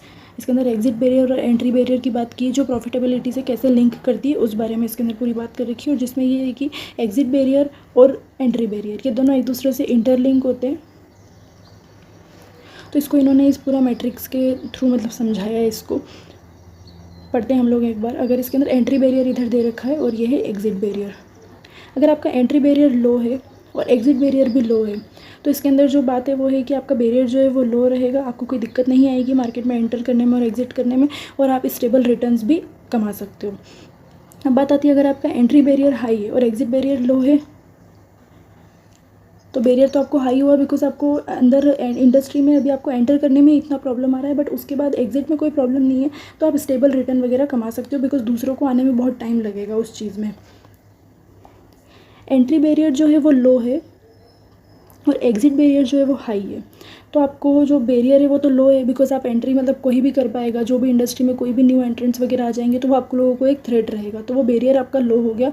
और रिस्की रिटर्न्स होंगे बिकॉज कोई दूसरा आके प्राइस वगैरह कम कर देगा तो आप लोगों को भी कम करनी पड़ेगी, तो आपका रिटर्न जो है वो कम रहेगा। और एंट्री और एग्ज़िट अगर दोनों ही हाई है, दोनों बैरियर अगर हाई है, तो ओवरऑल आपको बैरियर जो है वो हाई है और रिस्की रिटर्न तो रहेगा ही सही, बिकॉज सब लोग उस चीज़ में कंपटीशन बहुत ज़्यादा होगा।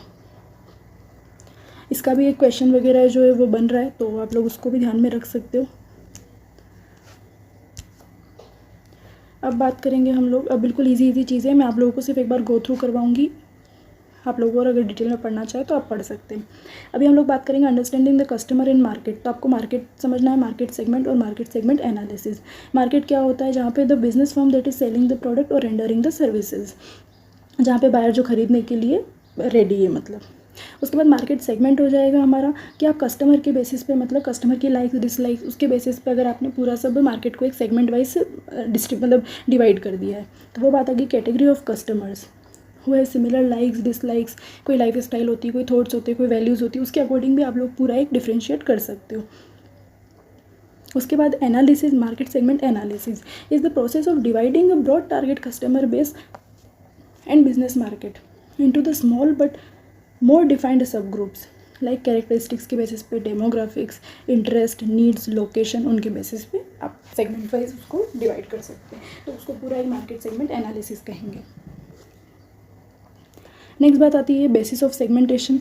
तो बेसिस क्या हो सकते हैं? प्रोडक्ट के बेसिस पे, डेमोग्राफिक, साइकोग्राफिक, आप लोग किस तरीके से सोचते हैं, आपकी वैल्यूज़ क्या है, आपके थॉट्स क्या है, उसके अकॉर्डिंग इसको साइकोग्राफिक बोलेंगे। बिहेवियरल और जोग्राफिक। अब बताती है basis of competition. The basis of competition is reason why the customer of particular business choose over it. मतलब आपको कस्टमर आपके पास क्यों आ रहा है, आपसे क्यों अट्रैक्ट हो रहा है, आपके पास ऐसा क्या प्रोडक्ट डिफ्रेंसिएशन है, तो वो होगा basis of competition. It can product हो सकता है, कोई फीचर है ऐसा, कोई फंक्शन है, कोई style, availability, host of other things भी कुछ हो सकती है। अब है इंडस्ट्री की फैक्टर, की success factor. There are certain factors in the every industry that critical to success of every business, any business organisation in generating and sustaining the competitive advantage. कोई ऐसी बड़ी बात नहीं थी इसके अंदर। अब हम लोग बात करेंगे मेन जो हमारा है कोर कॉम्पिटेंसी एनालिसिस। ये भी इंपॉर्टेंट है, इसको भी हम लोग पढ़ते हैं एक बार। Prahalad and Hamel suggest the core competency of the some important sources of uniqueness. Core competency का मतलब ही ये हो रहा है, अभी हमने एक सबसे फर्स्ट में पढ़ा था कि गेन कॉम्पिटिटिव एडवांटेज। तो आपको गेन उसी तरीके से मिल रहा है कि आपके पास कुछ ऐसी अलग चीज़ है जिस वजह से जो है यूनिक कुछ है ऐसा जिससे कस्टमर अट्रैक्ट हो रहा है। So core competency is unique proposition that helps a firm stand out the cost leadership and product differentiation which are the primarily source of to gain the competitive advantage, जैसा मैंने आप लोगों को बताया।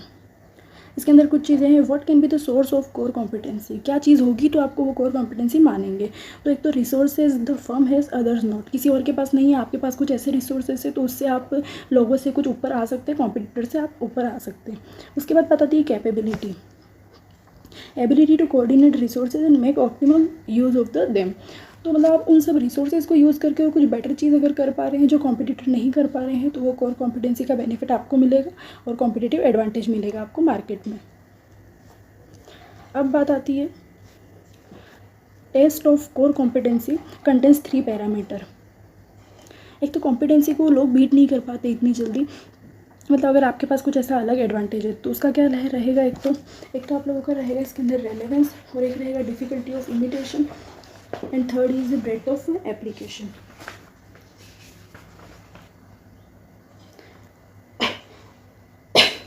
Sorry. तो एक तो आपके पास ऐसी कोई चीज़ है जिससे, मतलब रेलेवेंस का मतलब ये हो गया आपके प्रोडक्ट का उस तरीके का रेलेवेंस है कि कस्टमर आपसे अट्रैक्ट हो रहा है, आपकी तरफ इन्फ्लुएंस हो रहा है और वो कहीं और नहीं जा रहा है, तो वो एक कोर कॉम्पिटेंसी होगी। डिफ़िकल्टी टू इमिटेशन, कोई और इतना इजीली उस चीज़ को कॉपी नहीं कर पाएगा। एंड ब्रेड्थ ऑफ एप्लीकेशन, इसका आपको बेनिफिट है कि ये भी होता है कि अगर आप किसी चीज़ में बहुत अच्छे हैं तो आपके पास दूसरी चीज़ों का भी एक पोटेंशियल मार्केट भी एक ओपन हो जाता है। सो ओवरऑल हम लोगों ने ये पूरा एक्सटर्नल इकोनॉमिक इन्वायरमेंट पढ़ा। सो हमने इसके अंदर क्या क्या चीज़ें देखी एक बार हम देख लेते हैं। पूरा हम लोगों ने गाइस इसको अच्छे से कंप्लीट कर लिया। बताती हूँ एक बार मैं इसको ओपन करके, लाइक ये आ गए हम यहाँ पे। सो हम लोगों ने इस पूरे एक्सटर्नल इन्वायरमेंट वाले में क्या पढ़ा है एक बार देख लेते हैं हम लोग। एक तो हमने इसके अंदर रिमोट इन्वायरमेंट पढ़ लिया, ठीक है। उसके बाद इंडस्ट्री ऑपरेटिंग इन्वायरमेंट पढ़ा हमने। फिर पोर्टर का 5 फोर्सेस जो मॉडल है वो हमने पूरा अच्छे से कंप्लीट कर लिया, जो हमने उससे पढ़ा था, स्टडीमेट से हमने पूरा कंप्लीट किया।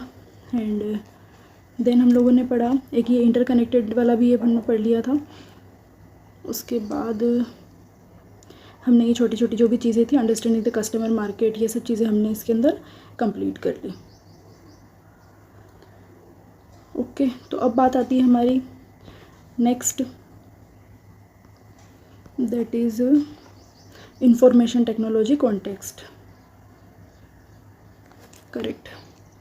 ये अब हम इसके अंदर पढ़ेंगे ये बहुत इजी चीज़ है। एक तो इसके अंदर मैं आप लोगों को इन डिटेल को बहुत ज़्यादा नहीं बताने वाली हूँ, क्योंकि अभी मैंने आप लोगों को 5 फोर्सेस और ये पढ़ा दिया, वैल्यू चेन पढ़ा दिया। सो ओवरऑल आईटी का यूज़ करके आपको किस तरीके से उन चीज़ों को मैनेज करना है वो इसके अंदर दे रखा है। सो अभी मैं आप लोगों को सिर्फ इन 3 टर्म का मतलब बताऊँगी और बाकी आप लोगों को खुद से रीड करना है। There are 3 concept that are involved here. एक तो information technology, information system and information management. दोनों इंटरकनेक्टेड है ये तीनों, बट नॉट द सेम। एक एक करके हम लोग इनको पढ़ लेते हैं अच्छे से। तो information system are collection of multiple information resources, example software, hardware, computer system connections, system housing, system users and the computer system information together process, store and disseminate information.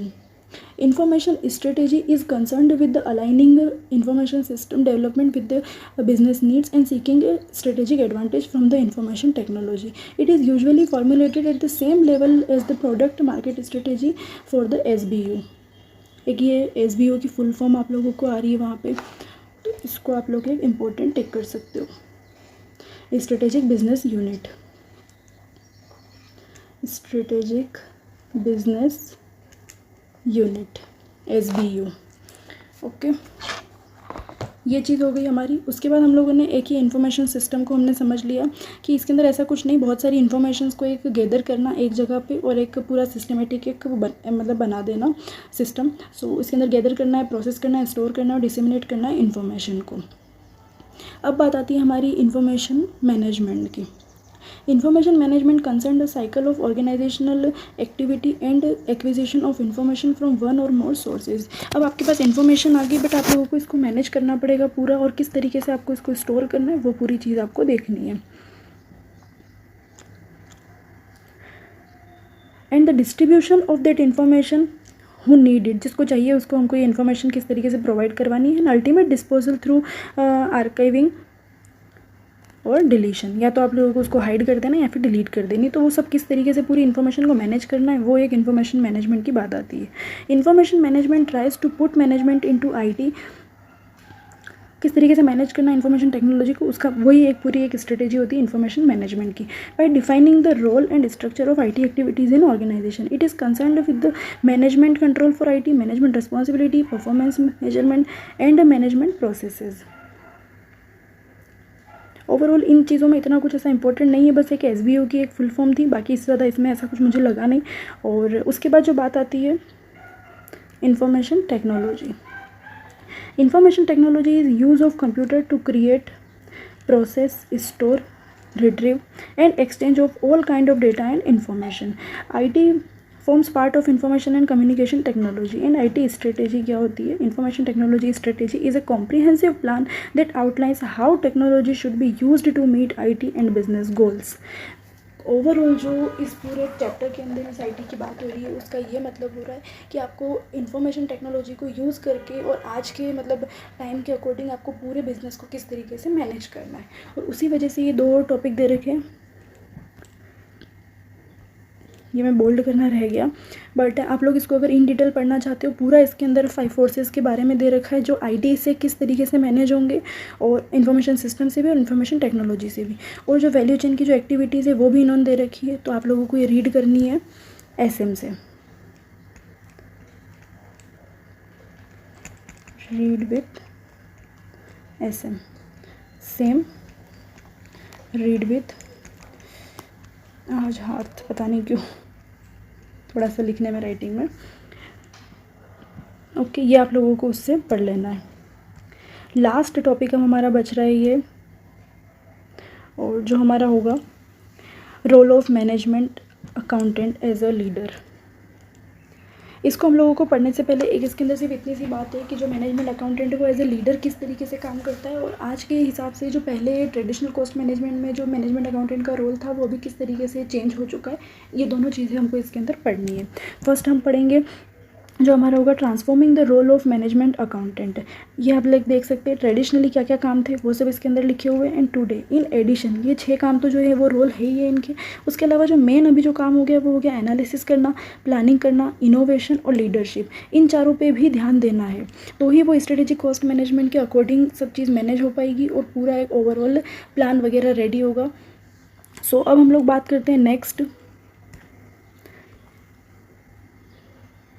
Last points रह गए guys. अगर आप लोगों को video अच्छी लग रही हो प्लीज़ लाइक करना और चैनल को सब्सक्राइब करना और मुझे बताना कि मुझे नेक्स्ट चैप्टर्स वगैरह डालने चाहिए या नहीं। अगर इस पर अच्छा रिस्पॉन्स आया तो ही मैं अपलोड करूँगी, अदरवाइज़ मेरा ऑडिट पे अभी फुल फोकस है, सो फिर मैं नहीं तो वो काम करूँगी।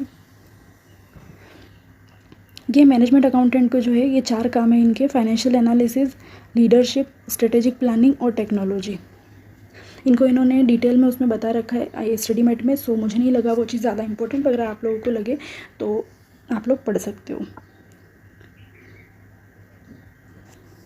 उसके बाद अब जो बात आती है being a leader is way different from just a manager. सही बात है, अगर मैनेजर एक अपना अपना काम करता है बट एक लीडर को बहुत सारी रिस्पॉन्सिबिलिटी होती है, पूरा उस तरीके से एक सोचना पड़ता है चीज़ों को और बहुत लोगों को साथ में लेके और एक लीडरशिप करनी रहती है।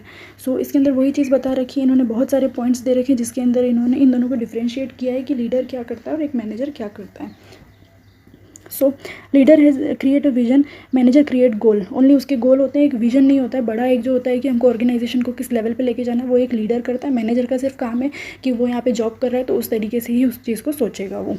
Leader are change agents, manager maintain the status quo. Agenda होना चाहिए I think. Leader are unique and manager do copy. Leader take risk, manager control risk. बहुत इजी चीज़ें हैं इसलिए मैं सिर्फ रीड कर रही हूँ। Leaders are on the long haul, short term का सोचते हैं मैनेजर। उसके बाद ये पर्सनली ग्रो होते हैं, मैनेजर सिर्फ दूसरी चीज़ों पे दूसरों को देख के बस उसी पे रिलाई करते जाते हैं, ये खुद से हर चीज़ को बिल्ड करते हैं। फिर leaders build relationship and manager build system and processes. क्योंकि लीडर को ओवरऑल हर चीज़ को देखना रहता है, क्योंकि नीचे के जो भी काम होते हैं वो सब तो कोई भी कर सकता है बट लीडर को एक स्ट्रेटेजी बनाना, डिसीजन मेकिंग वो सब उसके हाथ में होता है। Leader coach, manager only direct. Leader create followers and manager have only employees, subordinates. Okay, अब जो नेक्स्ट बात आती है ये हमारा एक सेकंड चीज़ है, वो रहेगी हमारी management accountant in the role of leader who drives the strategy. ये 3 जो इसके बेसिक चीज़ें हैं, फर्स्ट है कम्युनिकेशन, सेकंड है बिजनेस एथिक्स और थर्ड है डिसीजन मेकिंग। ये तीनों आप लोग एक बार स्टडी मेट से रीड कर सकते हैं, बिल्कुल ईजी चीज़ें हैं, कुछ ऐसा इसके अंदर एक्स्ट्रा ऑर्डिनरी नहीं था और इसको अगर आप लोग चाहे तो एक बार के लिए स्किप भी कर सकते हैं, not so much important. Okay, और लास्ट एक इन्होंने बस ये कॉन्सेप्ट इनसाइड में दे रखा है, the message in.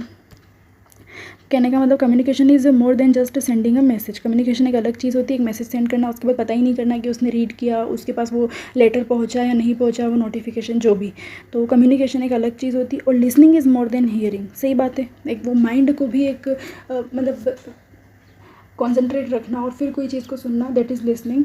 So listening is more than just hearing. So guys अभी हम लोग एक बार के लिए क्वेश्चंस वगैरह और वो भी देख लेते हैं कि कौन कौन से क्वेश्चंस है। वीडियो थोड़ा लॉन्ग हो गया होगा बट थोड़ा बहुत एडजस्ट कर लेना आप लोग।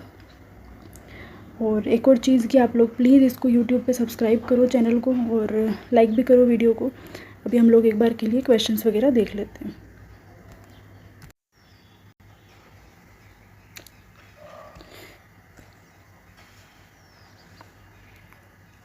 सो अब हम लोग एक एक करके और क्वेश्चंस वगैरह देख लेते हैं। थोड़ा मैं स्पीड में आप लोगों को बताऊंगी, हर चीज़ मैं रीड नहीं करने वाली हूँ इसके अंदर। सो फर्स्ट हमारा जो क्वेश्चन है उसके अंदर ये इन्होंने बोला है कि आपको इसके अंदर करेक्ट स्टेटमेंट बताना है, ठीक है। तो हमको पता है कि pen relievers and gain creator counter each others effect, ऐसा कुछ नहीं होता है। जो वैल्यू प्रपोजिशन का जो मैप होता है उसके अंदर ये जो ऐसे हैं 3 पार्ट होते हैं, जिसके अंदर इधर प्रोडक्ट सर्विसेज आ जाता है और इधर गेन क्रिएटर आ जाता है और इधर आ जाता है पेन रिलीवर। तो ये तीनों चीज़ें अलग अलग होती है और pain reliever and the gain creator one and the same thing and different. So correct answer is C हो जाएगा। ओके, हम लोगों ने जो पढ़ रखा है उस अकॉर्डिंग पूरा ही है। सेकंड क्वेश्चन पे आते हैं हम लोग फटाफट से। In continuation of previous MCQ ही दे रखा है इन्होंने, तो इसके अंदर 2 स्टेटमेंट इन्होंने दिए, उसको हम लोगों को बताना है कि सही है क्या है। तो pain and gains are controlled by businesses and all pains and gains need not responded और एड्रेस्ड। तो इसके अंदर सिर्फ सेकेंड वाला करेक्ट ऑप्शन होगा, because pain and gains are controlled by business नहीं हो सकता है। और जो सेकंड चीज़ है वो करेक्ट है, बिकॉज आप कस्टमर की हर नीड को फुलफिल नहीं कर सकते हो, मैक्सिमम नीड को, और उस चीज़ को आप लोग कंसिडर करके और आप उसको बेटर प्रोडक्ट बना सकते हो उसके लिए, लेकिन उन दोनों चीज़ों को आप रिस्पॉन्ड और एड्रेस नहीं कर सकते हो। ठीक है, अब जो थर्ड MCQ आता है, ये एक लाइन लिखी हुई थी कम्युनिकेशन वाले में, जो मैंने आपको बोला कि आप एक बार खुद से रीड कर लेना। तो the technique of management by wandering around is concerned with the which of the following leadership aspect. तो ये है कम्युनिकेशन से रिलेटेड है। ओके, कम्युनिकेशन से रिलेटेड है। अब नेक्स्ट क्वेश्चन पे आते हैं हम लोग, दैट इज़ फोर्थ में इन्होंने दे रखा है टेक्नोलॉजी इज़ द डायनामिक। इन्होंने एक बताया है कि इन्होंने कुछ एक इंट्रोड्यूस किया RFID, जिसकी फुल फॉर्म इन्होंने दे रखी है radio frequency identification uses electromagnetic field वगैरह, एक जो पूरा वो है, तो इसको इन्होंने यहाँ पे दे रखा है। इससे ऐसा होता है कि पूरा एक ट्रैक हो जाता है कि प्रोडक्ट कब आया और कैसे क्या गया उस तरीके से। तो वो इन्होंने पूछा है कि कौन सी एक्टिविटी में ये चीज़ यूज़ में आने वाली है। तो इसका correct answer is D, because ये इनबाउंड और आउटबाउंड दोनों में काम आएगी। आप इसका जो है रीज़न नीचे यहाँ पे पढ़ सकते हो। अब हम आते हैं फिफ्थ क्वेश्चन पे। Fifth question is business model should contain 3 components. तो इसके अंदर होता है value, customer value proposition, profit formula and key resources and processes. That is the correct answer, जो 1, 2 एंड 4th आंसर देख लेते हैं हम लोग। Yes, 1st, 2nd and 4th जो है वो उसका आंसर होगा B। ठीक है, फिर उसके बाद अब बात आती है क्वेश्चन नंबर 6 की। तो इसके अंदर इन्होंने जो एक अपन ने अभी मैट्रिक्स पढ़ा था, जो एग्जिट एंड वो इंटरकनेक्टेड वाला था, एक सेकेंड, इंटरकनेक्टेड वाला था,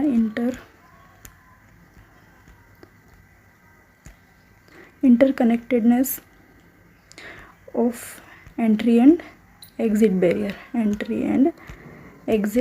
बैरियर, उसके लिए हम लोगों ने अभी पढ़ा था ये पूरा जो है वो। तो इसके अंदर इन्होंने पूछा है कि higher entry and exit barrier, तो आप लोगों को मार्जिन क्या होने वाला है। तो अगर आप लोगों का एंट्री भी हायर है और एग्जिट बैरियर भी हायर है, तो आपको हायर एंड रिस्की रिटर्न्स, तो हायर मार्जिन विद रिस्की, इस टेबल पे क्लिक कर, higher margin with risky returns. Next question पे आते हैं हम लोग, 7th क्वेश्चन। 7th में बस इसके अंदर भी हम लोगों को करेक्ट और इनकरेक्ट बताना। तो इन्होंने ये 3 जो है वो लिख के दिए स्टेटमेंट, तो इसमें से जो है वो 3rd वाला गलत है। वो अगर आप लोग जो डिटेल में मैंने जो नोट्स दे रखे हैं उसके अंदर लिखा हुआ देखेंगे, तो डायमेंशनल ओरिएंटेड नहीं होता है, इसके अंदर एक रिलेशनशिप बिल्ड होता है। बिकॉज मैनेजमेंट का मतलब ही ये होगा कि आप हर चीज़ों को किस तरीके से मैनेज कर रहे हैं, पूरा इन्फॉर्मेशन वगैरह को किसको यूज़ में आ रही है उसको दे रहे हैं, डिलीवर कर रहे हैं, डिलीट कर रहे हैं, आर्काइव में डाल रहे हैं, वो सब चीज़ें। सो B is the correct answer, which is incorrect statement. 8th question पे आते हैं हम लोग।